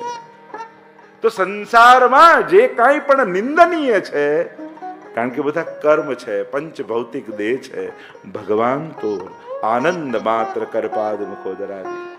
એનું નથી આપણા જેવું શરીર, નથી આપણા જેવા કર્મો. સૌથી પહેલા ભગવાનને બુદ્ધિમાં ભગવાન રૂપે સ્વીકારો. મારું આ કહેવાનું પ્રયોજન એ છે કે સૌથી પહેલા કૃષ્ણ પ્રત્યેનો તમારો દ્રષ્ટિકોણ બદલાશે ને પછી બધી જ લીલા આનંદસ્ય હરેર લીલા. મહાપ્રભુજી આજ્ઞા કરે, પ્રભુની લીલાઓ આનંદાત્મક છે. પછી આ મહાપ્રભુજીની વાત સમજમાં આવશે કે બધામાં આનંદ કેમ છે. કારણ મહાન, આટલો વિરાટ, આટલો વ્યાપક, બધાના પેટ ભરનારો પોતાનું પેટ ભરવા માટે ચોરી કરવા જાય છે. હસવું ના આવે સાંભળીને, પણ એ ક્યારે હસવું આવે? જ્યારે સમજાય કે આ બધાના પેટ ભરનારો છે. કારણ કે મહાન માણસ નાનું કામ કરે ને ત્યારે વધારે આકર્ષણનું કેન્દ્ર બને. ન્યૂઝ ક્યારે બને? હવે મોદીજી આમ બધી ટીટીઓ કરે, બધા દેશ સાથે બધા મંત્રણાઓ, કોન્ટ્રાક્ટો કરે, પ્રાઇમ મિનિસ્ટર છે ખેર જ ને. પણ એ સ્ટેજ પર ચડતા હોય ને કચરો પડ્યો હોય ને વળીને ઉપાડી લે, બીજા દિવસે બધા છાપામાં ફોટો હોય. અરે આટલા મોટા મોટા કામ કર્યા એની તો હેડલાઈન આપી નહીં, કચરો ઉપાડ્યો એનો ફોટો. હા, આટલો મોટો માણસ આવું નાનું કામ કરતા શરમાતો નથી. આટલું નાનું કામ એ કરે છે. ન્યૂઝ તો આજ બને ને, ન્યૂઝ આજ બને. એટલે ભગવાન આટલો મોટો, ભગવાન બધાને જમાડનારો માટી ખાય છે. ફોટા પાડો, ફોટા પાડો, કાલે હેડલાઈન આપી દો. ભગવાને માટી ખાધી, ભગવાને માટી, કીર્તનો બની ગયા, ભજનો બની ગયા, ભાગવતમાં ગવાઈ ગયું. ભગવાન માટી ખાય? નાનું બાળક તો બધા ખાતા હોય, ભગવાન ખાય જેના મુખમાં બ્રહ્માંડ છે. બીજી જ ક્ષણે ભગવાન પાસે જો ભગવત આવે, મુખમાં જોઈ લે માં, અને જુએ તો બ્રહ્માંડ દેખાય. માટી નહીં, આ બધા ગ્રહ નક્ષત્રો એની અંદર દેખાય. આજ તો કૃષ્ણ લીલાનો આનંદ છે. સર્વ કરનારો, સર્વ સમર્થ એવો પરમાત્મા કેવો અસમર્થ બનીને ભક્તોના ભાવને પૂરા કરે છે. આ જ કૃષ્ણ ચરિત્રનો આનંદ છે. અને આ આનંદ કૃષ્ણ ચરિત્રમાં આપણે બધા લેવાના છે. તો બીજો સિદ્ધાંત જે કહ્યું, એક ભગવાન છે, બીજું એ લીલા કરે છે, ત્રીજું એ સર્વદા છે. એની લીલા, નામ, રૂપ અને ધામ, આ ચારે વસ્તુ ઇટર્નલ છે, શાશ્વત છે, કાળ સાથે સમાપ્ત થાય એવા નથી. અને એટલા માટે એની પ્રત્યેક લીલાઓ શાશ્વત છે. શાશ્વત નો અર્થ થાય એને લીલા કરી હતી એમ ના કહેવાય, એ આજે પણ લીલાઓ કરી જ રહ્યો છે. અને એટલે જ જો આ શાશ્વતતાનો સિદ્ધાંત સમજો, નિત્ય લીલાવાદ એને કહેવાય. પ્રભુની લીલાઓ નિત્ય છે. એમ ન કહેવાય કે આટલા 1000 વર્ષ પહેલા ભગવાને માટી ખાધી હતી, એ આજે પણ રોજ માટી. એટલે કે જ્યાં જે લીલા કરી ત્યાં એ લીલા આજે પણ ચાલી રહી છે. એટલે વ્રજમાં, અને વ્રજની ભૂમિ એ કોઈ ઐતિહાસિક ભૂમિ નથી કે જ્યાં ઘટનાઓ ઘટી હતી. વ્રજની ભૂમિ એ લીલા ભૂમિ છે, જ્યાં આજે પણ લીલાઓ ચાલી રહી છે. આ ફરક છે હિસ્ટોરિકલ પ્લેસ અને ડિવાઇન પ્લેસ. હિસ્ટોરિકલ પ્લેસ નથી કે જ્યાં ઇતિહાસ લખાયા છે, એ અલૌકિક લીલા ભૂમિ છે, જ્યાં આજે પણ આ લીલાઓ નિત્ય થઈ રહી છે. અને જો લીલાઓ નિત્ય છે તો જ આપણી ભક્તિ દ્વારા આપણો લીલામાં પ્રવેશ થઈ શકે છે. આજે પણ જો લીલાઓ નિત્ય ન હોત તો આપણી ભક્તિઓ નકામી થઈ જાય. કારણ કે આપણે મર્યા પછી ભૂતકાળમાં થોડી જવાના છે. લીલાઓ નિત્ય છે એટલે આપણે કહીએ ને, નિત્ય લીલામાં પ્રવેશ થયો, રાસ લીલામાં પ્રવેશ થયો, હોરી ખેલની લીલામાં પ્રાપ્ત થયા, બહોરી ડફ બાજન લાગેરી. તમે જુઓ કેવો ભાવ. અને એ ખેલની લીલા ગાતા ગાતા ગાતા ખેલની લીલામાં પ્રવેશ કરી ગયા. રાસલીલા નંદદાસજી આદિ જો નાચત નિપટ નિકટ, કે રાસલીલા ચાલી રહી છે, આંખોથી દર્શન થઈ રહ્યા છે, અને રાસલીલામાં પ્રવેશ થઈ ગયો. લીલામાં પ્રવેશ થાય કેમ? કારણ કે આજે પણ લીલાઓ ચાલી રહી છે. એટલે કૃષ્ણ લીલા સંબંધી આ યાદ બહુ જ મહત્વના 3-4 સિદ્ધાંતો સમજાશે તો જ કૃષ્ણ ભક્તિને માણી શકશો, નહીં તો કૃષ્ણ ભક્તિને માણી નહીં શકો. તમને એમ થાય આ બધું તો બધું થઈ ગયું, ઘટી ગયું, હવે શું આ બધું, હવે વ્રજમાં શું, હવે લીલામાં શું, હવે ચિંતનમાં શું? કારણ એની લીલાઓ નિત્ય છે. એટલે આજે પણ આશા એ ભક્તિ સાથે રાખજો કે મારો પણ પ્રભુ લીલામાં સ્વીકાર કરી. એટલે વલ્લભકુળની આગળ લખાય નિત્ય લીલા પ્રવેશ થયો. લીલામાં તે લીલામાં અંગીકાર કર્યો રે તેનો સકળ નિસ્તર્યો રે. આપણે ત્યાં તો વલ્લભાખ્યાનમાં પણ ગાયું, અર્થ સકળ તેનો સીધો લીલામાં હે તાણીને લીધો. એ લીલામાં તાણીને ક્યારે લે? જ્યારે લીલા ચાલી રહી હોય. આપણે વાર્તા સાહિત્યમાં તો કેટલા પ્રસંગો કે ઠાકોરજી સદે લીલામાં છે. મેરો મન ગિરધર છબી પર અટક્યો, એ આગ્રાના બજારમાં નાચનારી અને એક ગણિકાને કૃષ્ણદાસ અધિકારી શ્રીનાથજીની સન્મુખ નચાવે છે. અને મેરો મન ગિરધર છબી પર અટક્યો, એ કીર્તન ગવાઈ રહ્યું છે અને ચિત્ત લાગ્યું શ્રીનાથજીના મુખારવિંદ પર. નાચતા નાચતા ઠાકોરજી હાથ પકડી લીલામાં સ્વીકાર કરી લીધો. એવા તો કેટલાય પ્રસંગો. કેમ થાય? કારણ કે નિત્ય લીલાવાદ છે. એટલે આ ત્રીજો સિદ્ધાંત કૃષ્ણ ભક્તિ કરનારાઓ સમજી લે. આજે પણ તમારો રાસમાં પ્રવેશ થઈ શકે છે. તમને જે લીલામાં આસક્તિ હોય. કૃષ્ણ પુષ્ટિ ભક્તિની વિશેષતા એ છે કે અહીંયા સ્વરૂપાસક્તિથી ભક્તિ શરૂ થાય છે, પણ પ્રાપ્તિ આપણે સ્વરૂપમાં નથી કરવાની. આપણે એમ નથી ઈચ્છતા કોઈ કૃષ્ણ ભક્ત હું ભગવાનમાં ભળી જાઉં, એવું કૃષ્ણ ભક્ત કોઈ નથી ઈચ્છતો. કૃષ્ણ ભક્ત કોણ શું ઈચ્છે છે? મારો ભગવાન લીલામાં અંગીકાર કરી લે, મને પ્રભુ લીલામાં સ્વીકારી લે. કારણ કે કૃષ્ણ પોતાના આનંદનું દાન તો લીલામાં કરે છે. એટલે કૃષ્ણ ભક્તિ કરનાર આ થોડાક આ જયારે સ્પષ્ટતા આવશે ને, કૃષ્ણ ભક્તિ કરવાનો આનંદ બદલાઈ જશે. ચોથી વાત, એ કૃષ્ણ એવો છે એને સર્વ ભાવે ભજવામાં આવે છે. તમને બધા જ ભાવના ભક્તો જોવા મળશે. સર્વ ભાવ, બીજા કોઈનામાં પણ સર્વ ભાવ ન થઈ શકે. એ કૃષ્ણ એવો છે. એમાં બાલ ભાવ પણ થાય, કિશોર ભાવ પણ થાય, સ્વામી ભાવ પણ થાય, મિત્ર ભાવ પણ થાય, પ્રિય ભાવ પણ થાય. અને એ પણ એમ નહીં કે એક ભાવ લઈ, બધા જ ભાવ સર્વદા સર્વ ભાવેન ભજનીય. અને કૃષ્ણ જે કેવો છે ને એને સંબંધોથી યાદ કરાય છે. ત્વમેવ માતા ચ પિતા ત્વમેવ બંધુશ્ચ સખા. મહાદેવજીને સખા કહી શકો? એમ તો કોરે તો દેવાદિદેવ સખા થોડી બનાવે. કૃષ્ણ એવો છે ને એને એટલે કે કહેવાય નાના બાળકથી લઈ વડીલ સુધીના ભાવનું પોષણ કરી શકે છે. જેને બાળકનો વડીલ થઈ ગયા, તમને બાલ ભાવ બધામાં આવે તો આ મારો બાળક છે. તમે બાળક હો, તમને સ્વામી માલિક નો ભાવ આવે તો માલિક છે, પિતા છે, માં છે. જેને સંબંધોથી યાદ કરાયો કોઈ પરમાત્મા હોય તો કૃષ્ણ છે. અને દરેક સંબંધોને એને નિભાવ્યા છે. આગળ કથાઓમાં આપણે જોઈશું ને, એના જેવો કોઈ સંબંધી નથી. એટલે મહાપ્રભુજી કે તારો સંસાર જોડે સંબંધ જોડાય એના કરતા તને બ્રહ્મ સાથે સંબંધ કરાવી દો, તારો બ્રહ્મ સંબંધ કરાવી દો. કારણ કે બાકી બધા આશા રાખીને બેઠા છે તારી, અને ભગવાન તારી બધી આશાઓને પૂરી કરવા માટે બેઠો છે. સંસાર કોઈક સ્વાર્થ લઈ, કોઈક ઈચ્છા લઈ, કોઈ અપેક્ષા લઈને બેઠો છે, અને ભગવાન અપેક્ષા પૂરી કરવા માટે સંબંધોને જોડે છે. આ પ્રભુની વિશેષતા છે. તો કૃષ્ણ જોડે બધા ભાવ. મંગળા કરો તો બાલ ભાવથી જગાવો, શૃંગાર કરો તો પાછો વાત્સલ્ય ભાવ, તમે યા ગોપીજનનો ભાવ ધારણ કરી લો. પાછું છાક લીલા કરો તો સાક્ય ભાવ રાજભોગમાં. સમયે પણ ભાવ જુદા. જો અમારા બ્રિજભાઈ એ બધા ભાવ કહ્યા, જે મંગળા, શૃંગાર, રાજભોગ, અષ્ટયામનો ભાવ. તો જે આઠે સમયમાં તમારા ભાવને પુષ્ટ કરવા તૈયાર છે એ કૃષ્ણ છે. એવો કૃષ્ણ છે. અને આ કૃષ્ણ તો એવો છે, એવું નહીં કે માળા લઈને મંદિરમાં બેઠા હો ત્યારે જ કામનો. અરે ધંધામાં જાઓ ને, આ ગોપીઓ પણ, આ ગોપીજનો કોઈ હાઉસવાઈફ થોડી હતા, એ વર્કિંગ વુમન હતા. રોજ દહીં દૂધ લઈને લોકો એમ માને કે હવે વર્કિંગ વુમન. અરે અમારી ગોપીઓ પણ વર્કિંગ વુમન હતી. રોજ માખણ વલોવી લઈને જાય મથુરાની બજારમાં.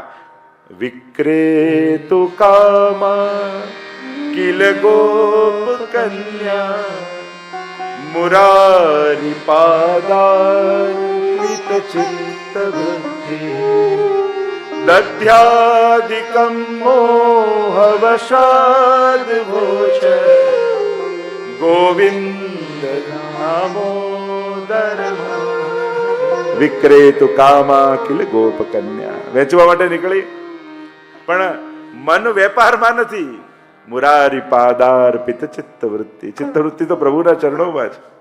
અને એટલે મહિલોની જગ્યાએ કોઈ માધવ લો. હોળી રે ભરવાડણ હરીને વેચવા હોળી ભરવા રે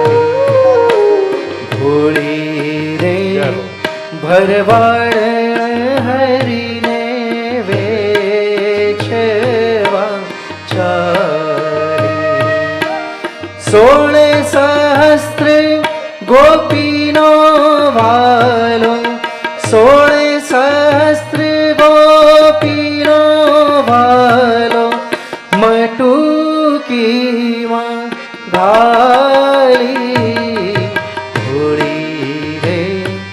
ભરવાડ હરીને વેચવા આ ભોળી ભરવાડ એટલે ભગવાન પણ વેચાવા તૈયાર થઈ જાય.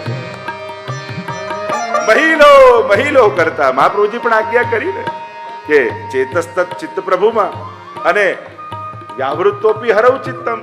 ભક્તિવર્ધનીમાં મહાપ્રભુજી આ વ્યાવૃત્તિ કરો, ચિત્ત હરિમાં રાખો. પ્રભુમાં ચિત્ત રાખતા રાખતા બધા જ કાર્ય કરો. અને આમ આ કૃષ્ણ તત્વની વાત બધા સંબંધો સાથે એને ભજો. સર્વદા સર્વભાવેન ભજનીય વ્રજાધિપ સ્વસ્યાયમેવ ધર્મો હિ નાન્યક્વાપી કદાચ. જો આ ભાગવતનું મંથન જ તો 16 ગ્રંથ છે ને. મહાપ્રભુજી આ દરેક વાત ક્યાંક ભાગવતમાંથી લઈ તમને માખણ રૂપે આપે. કારણ કે આ દહીં, આ વેદ આદિ આપણા કામનું અહીંયાથી બેઠા છે એમાંથી કેટલા લોકોએ વેદનું પુઠ્ઠું જોયું છે કે ઋગ્વેદની બુક આવી હોય, અથર્વ વેદ આવું હોય, શ્યામ વેદ. આપણે વેદ બોલીએ ખરા, પણ વેદનું કોઈ પુઠ્ઠું જોયું છે આપણે બધું? કાંઈ નહીં. અને આપણું ગજું નહીં. ગુજરાતી એ સરખું ન વાંચી શકીએ તો વેદના સંસ્કૃતની ક્યાં વાત? કઠિન છે ને આજના સમયમાં. ન ભાષામાં પહોંચાય તો પછી અર્થોની તો ક્યાં વાત? નથી કોઈ બ્રહ્મસૂત્ર ખોલી શકવાના. તો આ બધાનું દોહન કરી આપણે તો કઈ સમરી આપી દો ને, 5 મિનિટમાં કહી દો ને તમારી વાત. આપણે તો બધું શોર્ટમાં જોઈએ છે ને. ઠાકોર કે ચલ તને આખું ભાગવત શોર્ટમાં આપો, તને 16 ગ્રંથ રૂપે ભાગવતનું મંથન કરીને નવનીત આપો. અને મહાપ્રભુજીએ સાર રૂપે આપણને એવા સુંદર ગ્રંથો આપ્યા. એવા શ્રી મહાપ્રભુજી. તો જે ચર્ચા આપણે કરી રહ્યા છીએ કૃષ્ણ ભક્તિને સમજવા માટે સર્વ ભાવે એને ભજાય. તો આ કેટલીક બાબતો જો કૃષ્ણ માટે વિચારી રાખશો તો ભાગવતના કૃષ્ણને પૂરો ન્યાય આપી શકશો. કારણ કે આ પુરાણ છે, આ ઇતિહાસ નથી. મહાભારતને ઇતિહાસ ગ્રંથમાં મુકાય, રામાયણ ઇતિહાસ છે, શ્રીમદ ભાગવત એ મહાપુરાણ છે.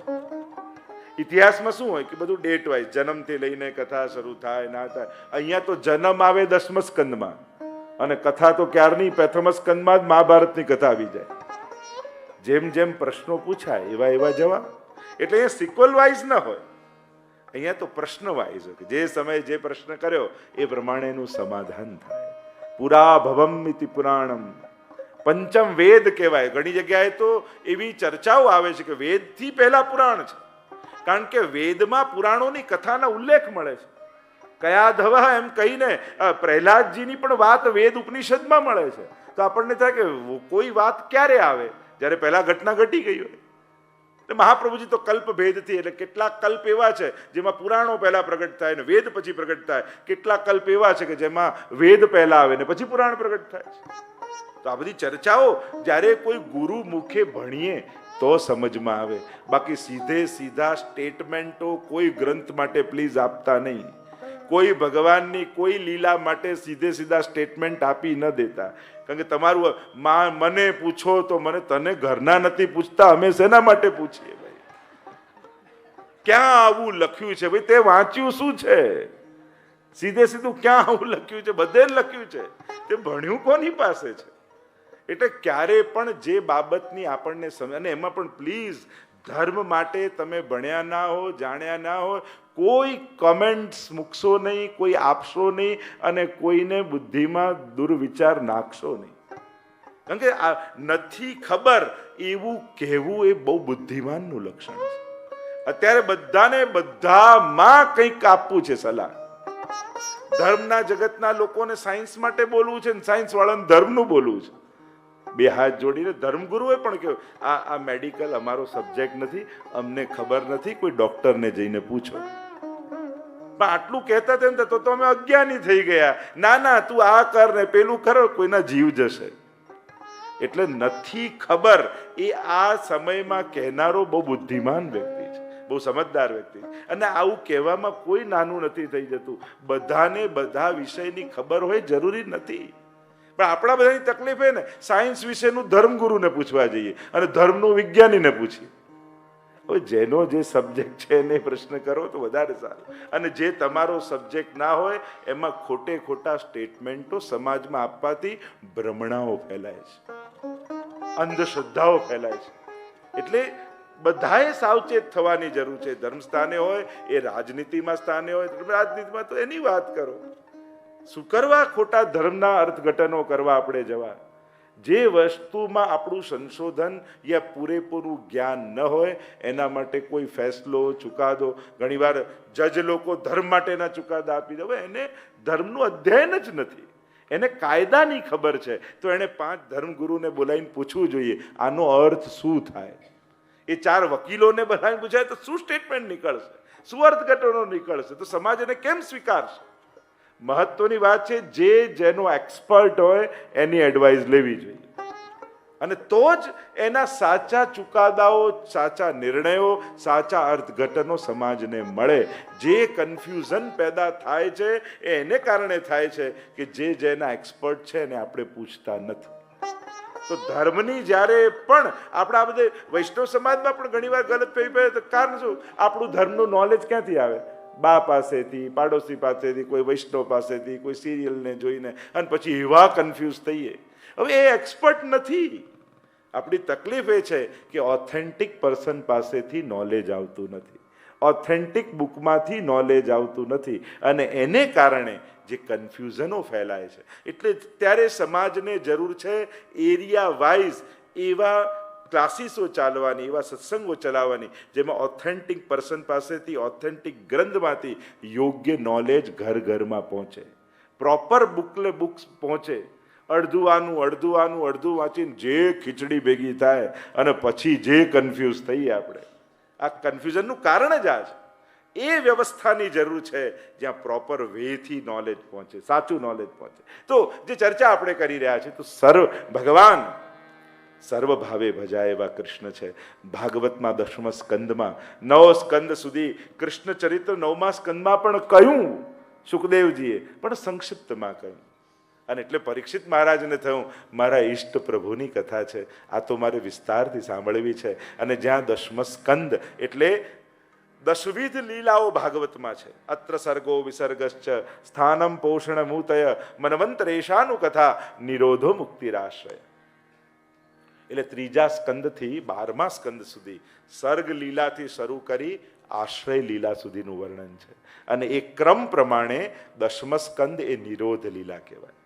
અને નિરોધનો અર્થ મહાપ્રભુજી કરે છે પ્રપંચ વિસ્મૃતિપૂર્વક ભગવદ આસક્તિ નિરોધ.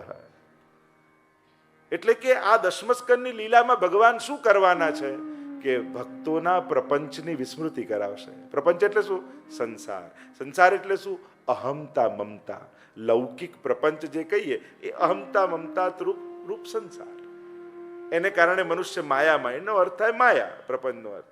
એમાંથી કાઢશે અને સ્વયંમાં આસક્તિ કરાવશે.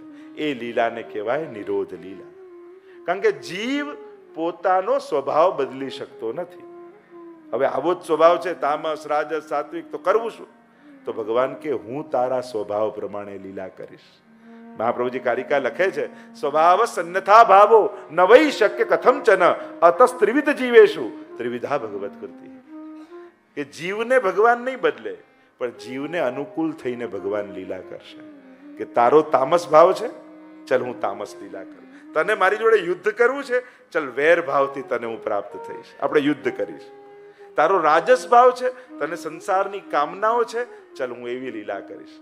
એટલે ભગવાન ભક્ત જેવા થશે. એટલે તામસ લીલા જુએ ને તો તામસ ભક્તોને એમ થાય આ તો અમારા જેવો ભગવાન છે, સહજમાં એનું મન લાગી જાય. રાજસ લીલા જોઈએ, રાજસ આ તો અમારા જેવો ઠાકોરજી છે, સહજમાં મન એનું લાગી જાય. એમ સાત્વિક અને પછી નિર્ગુણ. તો એ રીતે 87 અધ્યાય 3 અધ્યાય પ્રક્ષિપ્ત માન્યા. ચતુર્ભિશ્ચ ચતુર્ભિશ્ચ ચતુર્ભિશ્ચ ત્રિભિશ તથા ષડભી બિરાજતે યવસૌ પંચધા હૃદય મમ. 5 પ્રકારે મારા હૃદયમાં બિરાજો એમ મહાપ્રભુજી આજ્ઞા કરી. તો આ નિરોધ લીલા 3 કાર્ય પ્રભુ કરશે દશમ સ્કંદમાં. અસુરોનું મર્દન, દેવોનું દમન અને ભક્તોનો નિરોધ. આ 3 કાર્ય પ્રભુ કરશે. અસુરો આવશે તો એનું મર્દન. અને ભગવાને કોઈ અસુરોને મારવામાં રસ નથી, પણ આ જેટલા અસુરો છે ને એ વ્રજભક્તોની અંદર રહેલી આસુરી વૃત્તિઓનું રૂપ છે. એટલે ભગવાન અસુરને નહીં મારે, આસુરી વૃત્તિઓને મારશે. અને આગળ મહાપ્રભુ સમજાવશે 5 પ્રકારના અધ્યાસ છે, દેહાધ્યાસ, પ્રાણાધ્યાસ, ઇન્દ્રિયાધ્યાસ, અને એના જ મૂર્તિ રૂપ, એના જ પ્રતીક ચિહ્ન રૂપ, સાક્ષાત એના એ અસુરી ભાવનું રૂપ આ બધા અસુરો છે. જેમ પૂતના તો મૂર્તિમંત અવિદ્યાનું રૂપ. એટલે પૂતનાને મારી તો પૂતનાને મારવામાં ભગવાનને શું રસ છે? પણ એ અવિદ્યાની મૂર્તિ છે. એટલે પૂતના મરશે તો સમસ્ત વ્રજભક્તોની અવિદ્યા મરી જશે. ધેનુકાસુરને માર્યો તો ભગવાનને ધેનુકને મારવા માટે થોડી આયા છે, એને ક્યાં રસ છે? પણ એ દેહાધ્યાસ છે, અહંકાર છે દેહનો. એટલે ભગવાન એને મારી અને બધાનો દેહાધ્યાસ મારી નાખશે. એટલે પ્રભુ આ પ્રતીક રૂપ અસુરોને મારી અને આસુરી વૃત્તિઓ કાઢી નાખશે અને રાસ માટે વ્રજભક્તોને તૈયાર કરશે. તો પ્રભુનું આ કાર્ય અસુરોનું મર્દન, દેવોનું દમન. દેવતાઓને જુદા જુદા કાર્યો સોંપ્યા છે પ્રભુએ. તું વર્ષા કરજે, તું સર્જન કરજે, તું આમ વરુણ તું નદી વરુણ દેવ આદિ આ બધા જુદી જુદી કથા. કોઈ કામદેવ, અનેક પ્રકારની દેવતાઓ. એટલે શ્રીનાથજીનું એક નામ છે દેવ દમન. આપણે કે દેવ દમન શ્રીનાથ. દેવતાઓનું દમન પ્રભુએ કર્યું. કારણ કે જ્યારે એમને પદ આપ્યું દેવતા પદ, પોતાને ઈશ્વર માનવા લાગ્યા. મારે કારણે બધું ચાલે છે, હું કરાવું છું. ભૂલી ગયા કે તને આ પદ પર બેસાડ્યા કોણે છે, તને આ કરવાની શક્તિ કોણે આપી છે. તો ઈશ્વરની શક્તિને ભૂલી પોતાને ભગવાન માનવા લાગ્યા. તો પ્રભુએ કહ્યું એક મિનિટ, એમનું દમન કર્યું અને એમને દેવતા પદ યાદ અપાવ્યું કે તારી સીમા આટલામાં જ છે, આનાથી બહાર તારું ચાલે એમ નથી. તો એને કહેવાય દેવ દમન. તો પ્રભુએ દેવતાઓનું દમન કર્યું છે. અને ત્રીજું, પ્રભુએ ભક્તોનો નિરોધ કર્યો. આ જેટલા ભક્તો આવ્યા ભગવાને એમનું મન હરી લીધું, પ્રભુમય બની ગયા. આ છે નિરોધ લીલા, આ છે દશમસ્કંદની લીલા. અને અહીંયા જ્યારે દશમસ્કંદ પ્રારંભ થાય છે અને ત્યારે પહેલો પ્રશ્ન અને વંદન કરતા પરીક્ષિત મહારાજ કહે છે, કથિતો વંશ વિસ્તારો ભવતા સોમ સૂર્યયો રાજ્યામ ચોભય વંશાનામ ચરિતમ પરમાદ્ભુતમ યદોશ્ચ ધર્મશીલસ્ય નિતરામ મુનિસત્તમ. દેખો પરીક્ષિત મહારાજ કહે છે, કથિતો વંશ વિસ્તારો ભવતા સોમ સૂર્ય. પછી ગુરુદેવ આપે ચંદ્રવંશ અને સૂર્યવંશમાં પ્રગટ થયેલા બધા જ વંશનો વિસ્તારનું વર્ણન આપે કર્યું. અનેક રાજાઓનું વર્ણન આવે છે. સૂર્યવંશ, ચંદ્રવંશ, એટલે કે ભાગવતમાં વંશાવલીની મહત્તા છે. આપણે ત્યાં પરંપરાઓનું બહુ મહત્વ છે.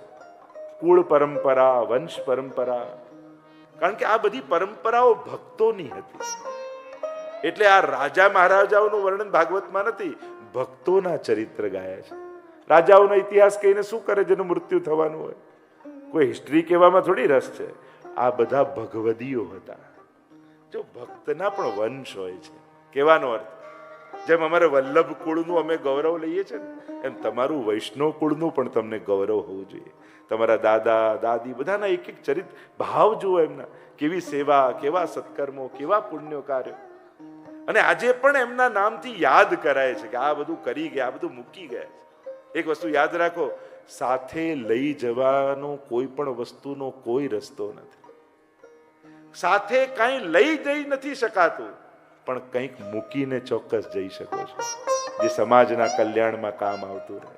તો જે આ બધું મૂકી ગયા છે, આ તમે બદ્રીનાથ જાઓ, કેદારનાથ જાઓ, રામેશ્વર જાઓ, જગન્નાથપુરી જાઓ, કોઈએ બનાવ્યું છે ને. મંદિરો તો આકાશમાંથી ઉતર્યા નથી, પણ એ મૂકી ગયા બનાવીને મંદિરો, તો આવતી કેટલી પેઢીઓ તીર્થ પોતાને પવિત્ર કરવા માટે જાય છે.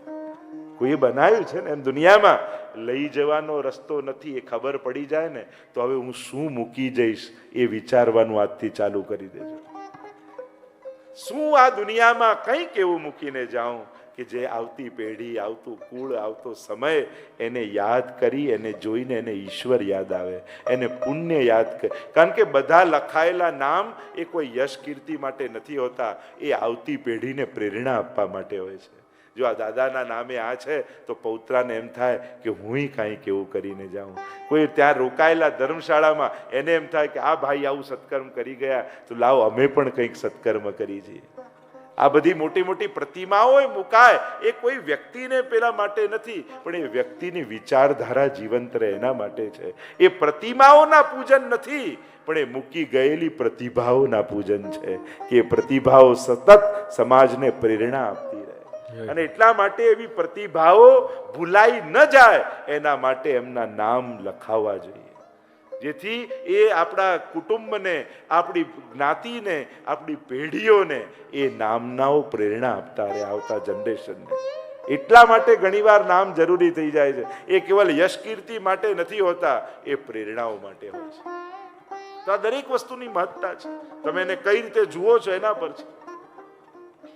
અહીંયા વંશાવલીઓના ગાન કરાયા છે કે વંશમાં છે, દરેકને ગૌરવ હોવું જોઈએ કે અમે વૈષ્ણવ કુળમાં મારો જન્મ છે. કારણ કે ભગવાન ભક્તોના વંશની પણ રક્ષા કરે છે. જો ને બલિરાજાનો પ્રસંગ જુઓ, ભગવાને બધા અસુરોને માર્યા, બલિરાજાને માર્યા નથી, સુતલ લોકનું રાજ્ય આપ્યું. પૂછ્યું કેમ આવું? કહું આ તો મારા પ્રહલાદના વંશનો છે. ભગવાન એના પૂર્વજને યાદ કરે છે કે આ મારા પ્રહલાદના કુળનો દીકરો છે, આને હું દુઃખી ન કરું, આને તો સુતલ લોકનું રાજ્ય હું આપું છું. એના માથે, જેના માથે પગ મૂકે એના પર કેવી મોટી કૃપા હોય. નહીં તો બીજા ઘણાય રસ્તા હતા, પણ આ પ્રહલાદને યાદ કરી. એમ ક્યારેક તમે બેઠકજી જશો ને તો મહાપ્રભુજી તમારા વડીલોને યાદ કરીને માથે હાથ મૂકી દેશે કે આ કોના દીકરાનો દીકરો છે, આ કયા કુળનો છે.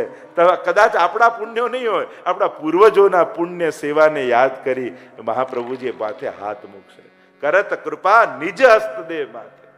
તો કુળ પરંપરાની પણ આપણી મહત્તા છે.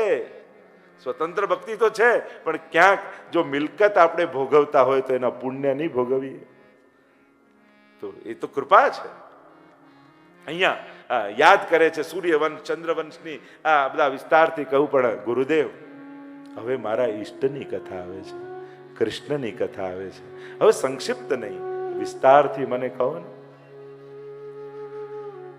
હાથ જોડીને પરીક્ષિત મહારાજ કહે છે, નિવૃત્ત તર્ષય રૂપગીયમાના ભવૌષધાર્છોત્ર મનોવિરામા કૌતમ શ્લોક ગુણાનુવાદા પુમાન વિરજેત વિના પશુઘ્ના. કોણ એવો આત્મઘાતી જીવ હશે જેને ભગવાનની કથામાં રસ નહીં આવતો હોય? પણ કોને રસ?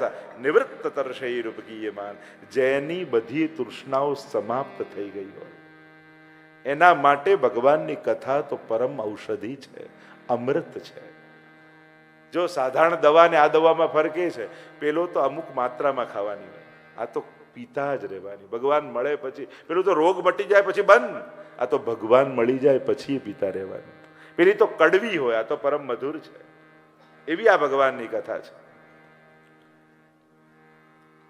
જેની તૃષ્ણાઓ. કારણ કે કથા સાંભળતા સાંભળતા ભલે સમજણ ન પડે, યાદ ન રહે, પણ કથા તો એનું કામ કરે જ છે. અને કથા કોઈ યાદ રાખવા માટે છે? અને યાદ કોને? જેની બુદ્ધિ તીવ્ર હોય એને યાદ. તો જેની યાદદાસ્ત બહુ ઓછી હોય એનો ઉદ્ધાર જ ના થાય એવું? જેને સંસ્કૃત ના આવડતું એનો ઉદ્ધાર જ ના થાય એમ? જેની યાદ શક્તિ તીવ્ર હોય એને યાદ રહી જાય. શબ્દો યાદ ન રહે, શ્લોકો યાદ ન રહે, વાર્તા યાદ ન રહે, પણ સાંભળતા સાંભળતા જે લાગણીઓ સ્પર્શી છે ને એ તો કાયમ માટે તમારા હૃદયમાં રહેવાની છે. શબ્દો ભૂલાય, ભાવનાઓ તો શાશ્વત હૃદયમાં રહી જતી હોય છે. સાંભળતા સાંભળતા ભગવાન માટે જે ઇમોશન તમારી અંદર પેદા થાય છે ને એ જ કથાનું ફળ હોય છે. બાકી તો બધું ચોપડીઓમાં છે જ, પણ અહીંયા બોલનારો જે પોતાના ભાવોને શબ્દોના કટોરામાં મૂકી મૂકી તમને પાય છે ને એ લાગણીઓ સ્પર્શે છે. બાકી તો બધું એ છે. કેમ કથા કથામાં ફરક? ભાગવત એ જ છે, પણ આ બોલે તો હૃદયમાં વધારે ભાવ થાય, આ બોલે તો ઓછું થાય. સા એ જ છે. સા વગાડો. જસરાજજી ગાય એ સા એ જ છે, અમારા કૃષ્ણદાસભાઈ ગાય સા એ જ છે, અને ક્યાંક જયભાઈ સાહસ કરે તો સા એ જ છે. પણ કોઈનું મીઠું લાગે ને કોઈનું એમ થાય જયભાઈ હવે રહેવા દો, એમ થાય ને. સા ફરક હોય, આ જ સા હોય. અને સાની બીજું ગાય તો બે સુરું કહેવાય. ગાય સા જ છે પણ એ સામાં ફરક છે. એ જ ગળું છે, પણ એમ લાગે કે આ તો ગયા જન્મમાં રિયાઝ કરીને આયા લાગે. આટલી મધુરતા હોય, કેવો ફરક લાગે. એ જ સા, એ જ સ્વરમાં વાગતો હોય. એમ કથાના શ્લોકો એ જ છે, પણ કોઈના મુખે જ્યારે મહાપ્રભુજી બોલતા હોય ત્યારે એમ લાગે કે પોતાની કથા પોતે કરતા હોય તો બાકી શું રહે. તો એ જ કથા, એ જ વહેતી યમુનાજી છે. કયા ઘાટે પીઓ છો, ફળ બદલાય કે નહીં? એ જ વિશ્રામ ઘાટે પીઓ, એ જ ગોવિંદ ઘાટે પીઓ, અને એ જ દિલ્હીમાં જઈને પીઓ. પ્રવાહ યમુનાજીનો એ જ છે ને, પણ ઘાટનો ફરક છે. આપણો હૃદયને યમુનાજીનો ઘાટ બનાવી દે ને એ જ તો કથાની મહાનતા છે.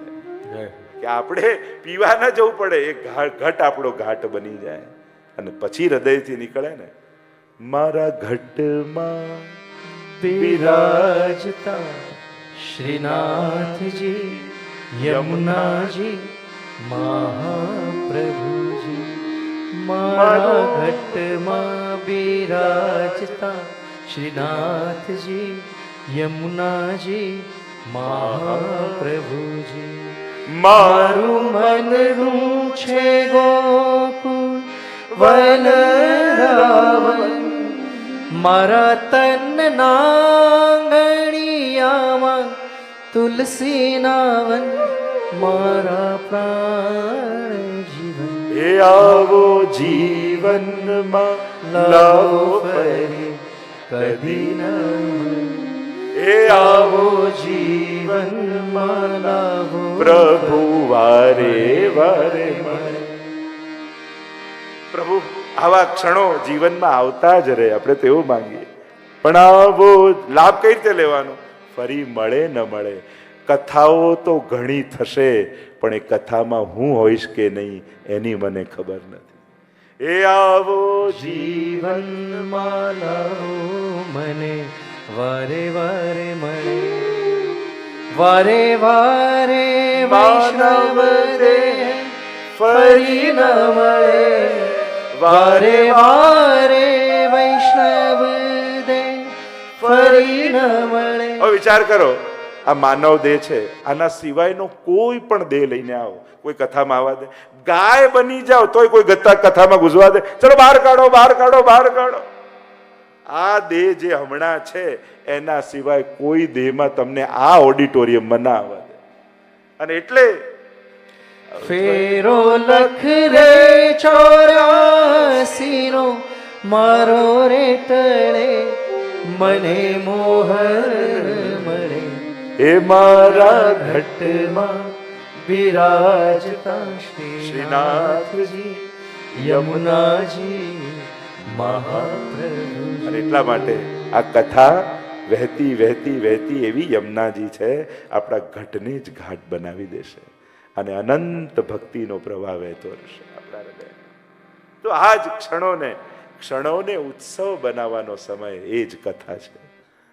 વિચાર કરો, હમણાં આ ટાઈમે કથા ન રાખી હોત સુતરિયા પરિવારે તો તમે આ 5 તારીખે 3 થી 6 માં ઘરે શું કરતા હોત?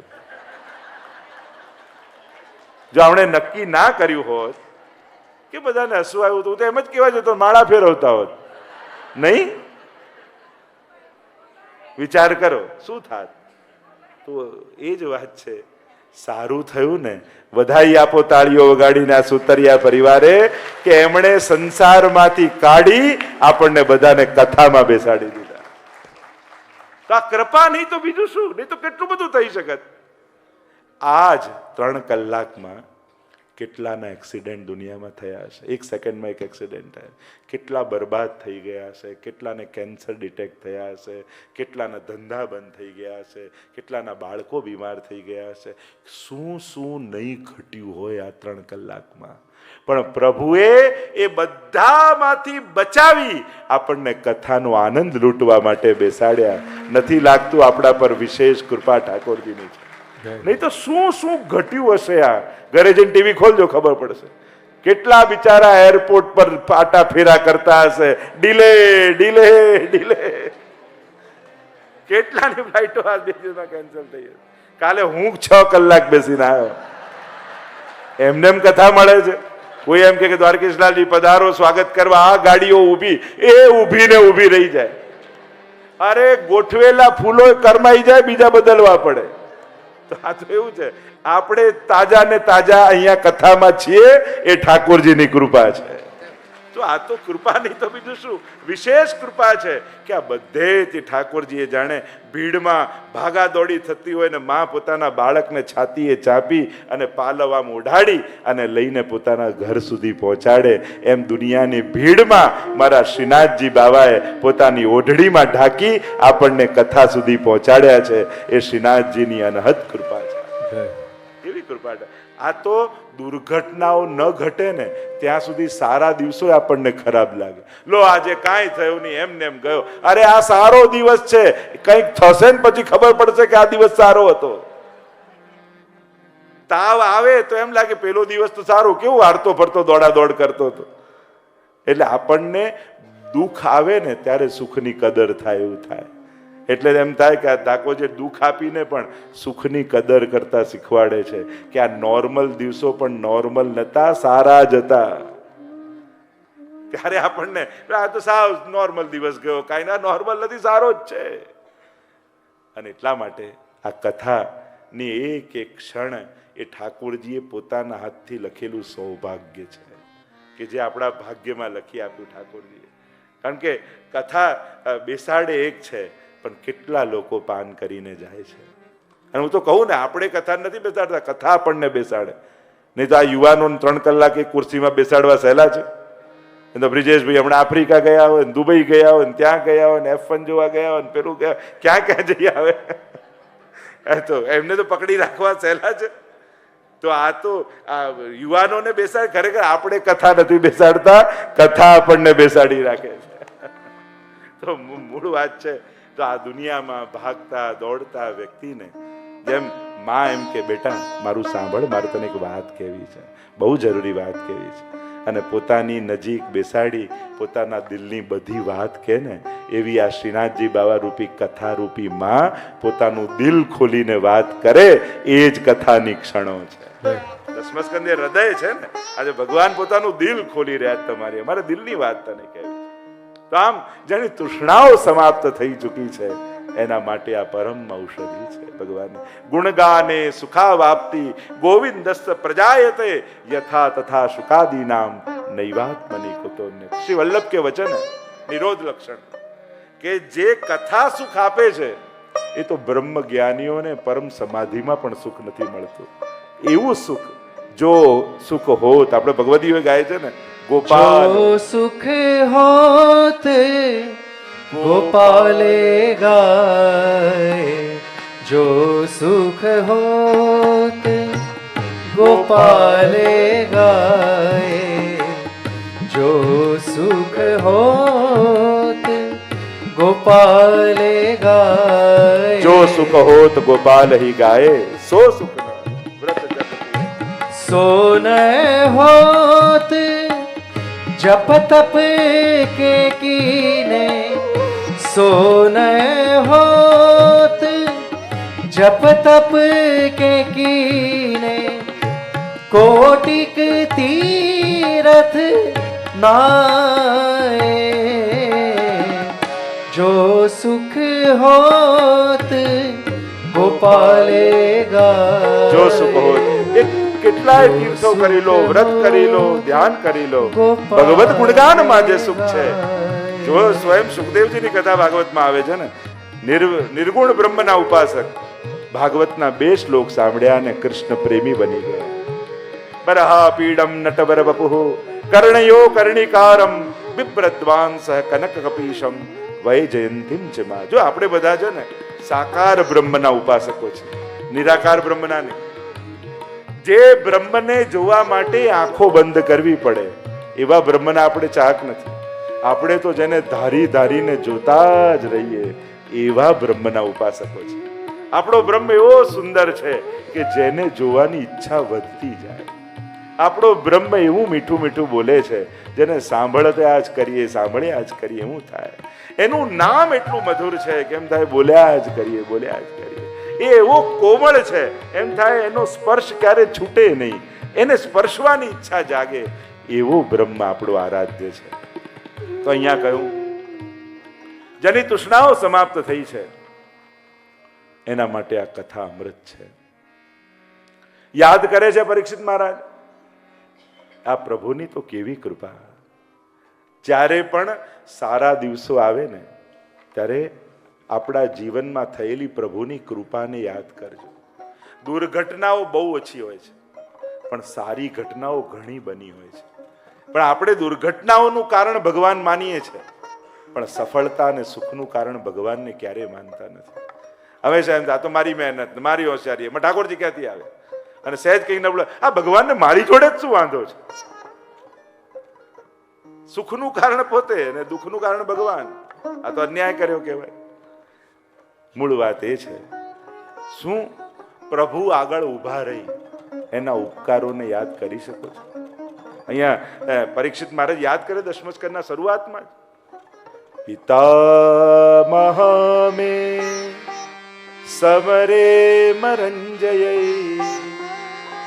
દેવ વ્રતાદ્યા તીર્થૈ સ્તિમિંગલૈ દુરત્યયમ કૌરવ સૈન્ય સાગરમ કૃત્વા તરન વત્સ પદમ સ્મયત પ્લવાહ. પિતામહ મે સમરે મરંજય. સમર એટલે યુદ્ધ, અને યુદ્ધના મેદાનમાં જ્યારે ન તરી શકાય એવી કૌરવ સૈન્ય સાગરમ, કૌરવ સેનાનો સાગર સામે ઉભો હતો.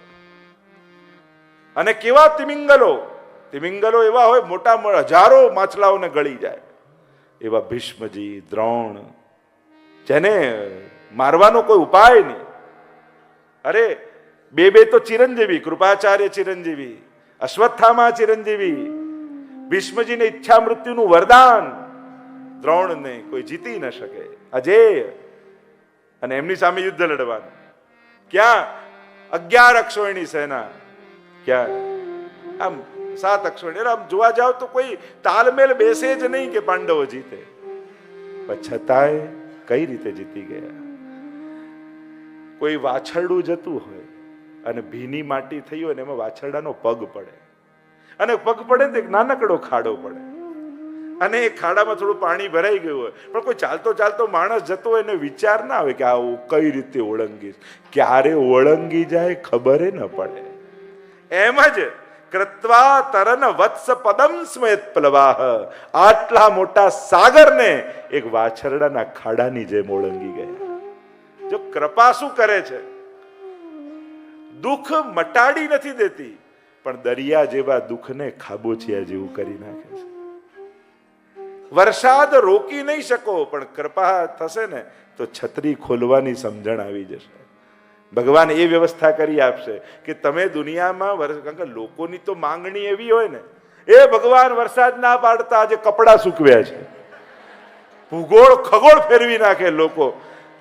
પોતાના કપડા પાછળ તો આખા વાતાવરણના ફેરફાર કરી નાખે.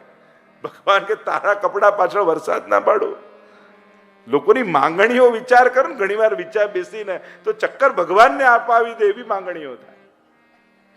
એટલે લોકોની તો યાચનાઓ પણ એવી હોય. મૂળ વાત એ છે, ઘટનાઓથી ભરેલું જીવન છે. સુખ દુઃખ તો ચાલ્યા જ કરશે. ક્યાંક ને ક્યાંક આ બધું જીવન છે તો ચાલતું રહેવાનું. પણ પ્રભુના આશ્રયમાં હોય ને, જો ખાડાઓ આવે પણ માના ખોળામાં ચડેલું બાળક હોય ને, અને એ સહજમાં ઓળંગીને પહોંચી પણ જાય, ન કપડા બગડે ન થાક લાગે. આશ્રય એવો છે. અને સ્પીડ પર માં જેવી. આશ્રયમાં આવવું એટલે ભગવાનની ગોદમાં બેસી જવું. જીવન અનેક ઘટનાઓ, અને ઘટનાઓને આપણે રોકી પણ નથી શકતા, ઘટે છે અનુકૂળ પ્રતિકૂળ ઘટનાઓ. તો પરીક્ષિત મહારાજ યાદ કરે છે કે આજે વિજય કર્યો એ કોઈ અમારા પુરુષાર્થનું બળ નહોતું, નહીં તો ક્યારના હારી ગયા. તમે મહાભારતના એક એક પ્રસંગો જુઓ તો પાંડવો સમાપ્ત થઈ જાય, અર્જુન મરી જાય, કેટલી ઘટનાઓ એવી છે. અને દ્યુત ક્રીડા આદિમાં તમે જુઓ, ક્યાં કहीं રહેવાય, વનવાસ સમયે ઘટનાઓ જુઓ, પ્રતિપલ પરમાત્મા એક ડગલું આગળ રહ્યા છે. બસ જીવનને યાદ કરશો તો તમારા જીવનમાં ઘણી એવી ઘટનાઓ ઘટી હશે કે હા હવે ગયા, ફસાઈ ગયા, હવે બરબાદ, હવે નહીં નીકળાય. ઠાકોરજી બધેથી કાઢ્યા ને. વિશ્વાસ ભગવાનમાં જાગે એના માટે કદાચ કોઈ ગ્રંથોને નહીં વાંચો તો ચાલશે, પોતાના ભૂતકાળને યાદ કરશો ને તોય ભગવાનમાં ભાવ થઈ જશે. કેવા કેવા સંજોગોમાંથી ઠાકોરજીએ કાઢી અને આજે આવા ક્ષણે આપણને રાખ્યા છે. આ એની કૃપા નહીં તો બીજું શું છે. અહીંયા યાદ કરે છે પરીક્ષિત મહારાજ. આ યાદ કરતા કરતા અનેક પ્રકારના પ્રશ્નો કર્યા. ભગવાન મામાનું ઘર છોડી અને વ્રજમાં કેમ રહ્યા?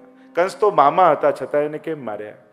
ભગવાન વ્રજમાં લઈને રહીને કઈ કઈ લીલાઓ કરી? રોહિણીજીથી પ્રગટ થયા તો પછી વસુદેવજીના પુત્ર કેમ કહેવાયા? નંદાદી ગોપો સાથે ક્યાં ક્યાં નિવાસ કર્યો? દ્વારિકાપુરીમાં કેટલા વર્ષ સુધી નિવાસ કર્યો? પ્રભુની કેટલી પત્નીઓ હતી? અનેક પ્રશ્નો કર્યા પરીક્ષિત મહારાજે.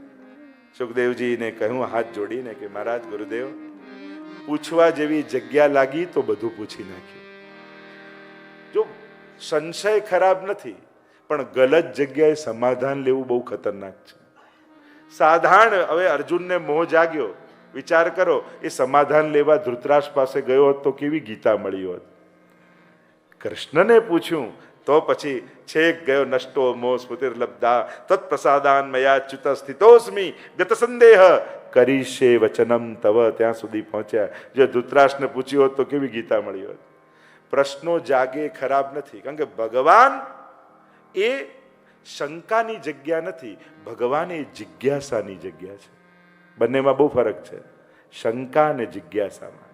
ભગવાન એવું સ્થાન નથી જ્યાં શંકા કરાય, ત્યાં જિજ્ઞાસા કરાય. એના માટે પ્રશ્નો બધા જ પૂછો, એ નથી એ પણ પૂછી લો, પણ જિજ્ઞાસા વૃત્તિ. શંકા વાળો સમાધાન ઈચ્છતો જ નથી હોતો, એને તો પોતાની શંકાને સાચી સાબિત કરવી હોય છે, અને એના માટે કુતર્કો આપતો જ રહેતો હોય, આપતો. જિજ્ઞાસુ વ્યક્તિ સમાધાન માટે પૂછતો હોય છે કે મારી જિજ્ઞાસાનું મને સમાધાન મળી જાય, જેથી મારી શ્રદ્ધા વધારે દ્રઢ થાય. એટલે આ ચેક કરવું બહુ જરૂરી છે. મારા શંકાને સાબિત કરવા માટે મહેનત કરી રહ્યો છું કે સમાધાન મેળવવા મારો પ્રયાસ છે. નહીં તો ઘણીવાર કેવલ કુતર્ક લઈને આવે, કારણ કે એને સમાધાન જોઈતું જ નથી હોતું. સમાધાન અને યોગ્ય સ્થાને પૂછશો, ચોક્કસ સમાધાન મળશે.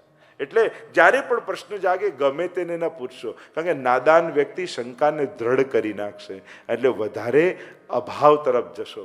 સમજદાર વ્યક્તિને પૂછશો તો શંકાને માધ્યમ બનાવી શ્રદ્ધા જગાવી દેશે. કે આ તો બહુ સારો પ્રશ્ન છે, એ તમારી શંકાને છેક શ્રદ્ધા સુધી લઈ જશે, કલ્યાણ થશે.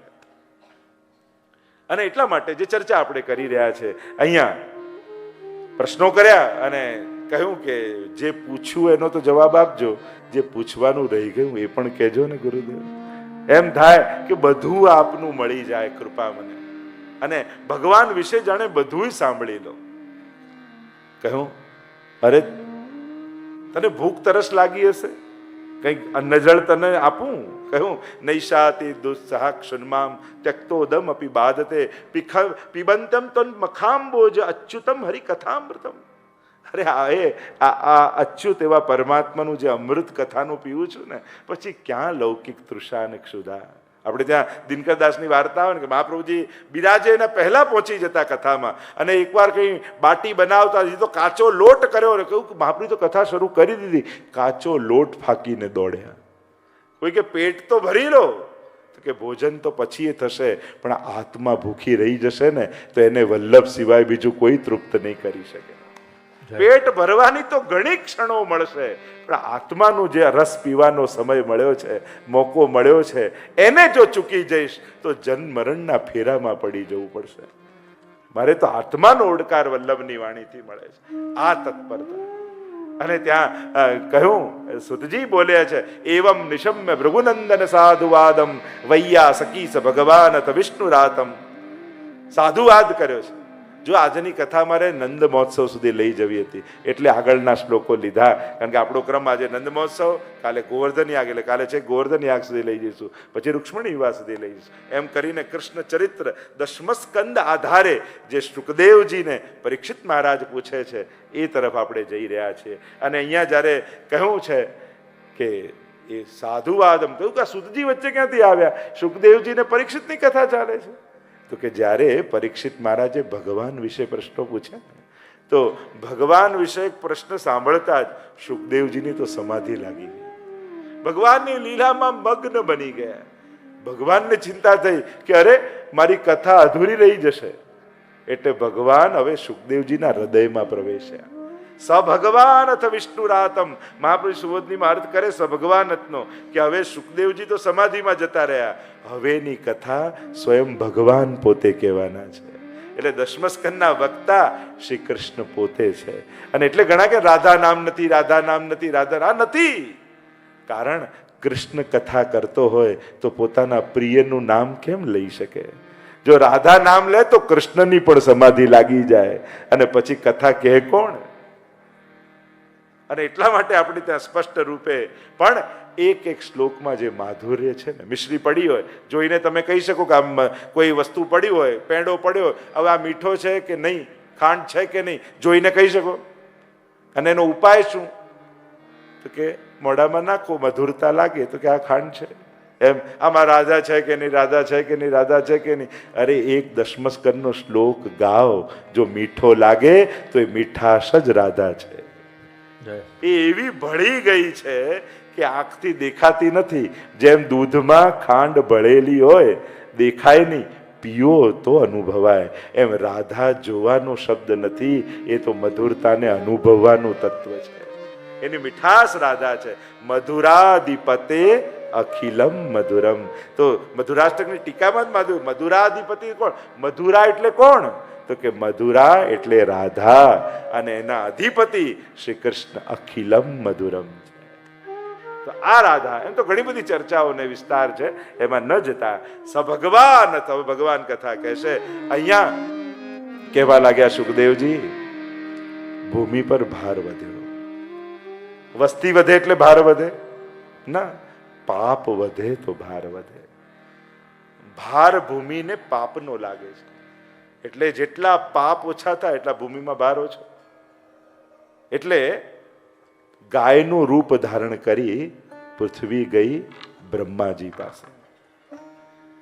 બ્રહ્માજી કહે કે પૃથ્વી, તારા દુઃખને હું જાણું છું, ચાલ ક્ષીર સાગર પર જઈને પરમાત્માને પુકારીએ. તત્ર ગત્વા જગન્નાથમ દેવ દેવ વૃષા કપિમ પુરુષમ પુરુષ સુક્તેન ઉપતસ્થે સમાહિતઃ. અને ક્ષીર સાગર પર જઈ પુરુષુક્ત દ્વારા પરમાત્માની સ્તુતિ કરી છે. સ્તુતિ કરી ધ્યાનમાં આવ્યા પરમાત્મા. કહ્યું બ્રહ્માજી, ટૂંક જ સમયમાં હું વ્રજમાં આવીશ. દેવતાઓને કહો કે જુદા જુદા રૂપ ધારણ કરી પહોંચી જાય બ્રજમાં. કોઈ ગાય બન્યું, કોઈ ગોવાળ બન્યું, કોઈ વૃક્ષ બન્યું, કોઈ પાષાણ બન્યું, કોઈ તૃણ બન્યું, કોઈ કણ બન્યું. વ્રજમાં કોઈ પણ વસ્તુ સાધારણ નથી. આ જુદા જુદા દેવતાઓ વ્રજના જુદા જુદા રૂપ ધારણ કરીને આવ્યા છે. અહીંયા સમય ગયો, વસુદેવ દેવકીના વિવાહની કથા આવી. વસુદેવ અને દેવકીજીના બધી જ તૈયારી કરી રહ્યો છે કંસ. મારી બહેનના લગ્ન છે, હું બધું વ્યવસ્થા કરીશ. અહંકારી છે અને એને કઈક જવાબદારી આપો, એને કોઈક પેલું મોટા કરો તો એને બહુ ગમે. પણ જ્યાં પોતાનું સુખ ઘસાતું દેખાય પછી પોતાનાઓને પણ મારવામાં ક્ષોભ ન કરે, એ જ કંસ વૃત્તિ છે. વળાવવા માટે મારી બહેનને આટલો દાયજો મેં આપ્યો છે, રસ્તામાં કોઈ લૂંટી લેશે તો મારી બહેનને હું વળાવવા જઈશ. સારથીને ઉતાર્યો, સ્વાર્થી ચડી ગયો રથ ઉપર. અને ઇદમ શરીરમ કૌંતેય, આ શરીર જ રથ છે, આત્મા જ એનો સારથી છે. અને હવે આત્માનું નથી માનવું, આ કંસ મનનું માનવું છે. ચડ્યો, લગામ એના હાથમાં આપી દીધું. આકાશવાણી થઈ, મૂર્ખ, તું જેને વળાવવા જાય છે ને એનો જ 8મો ગર્ભ તારો કાળ થશે.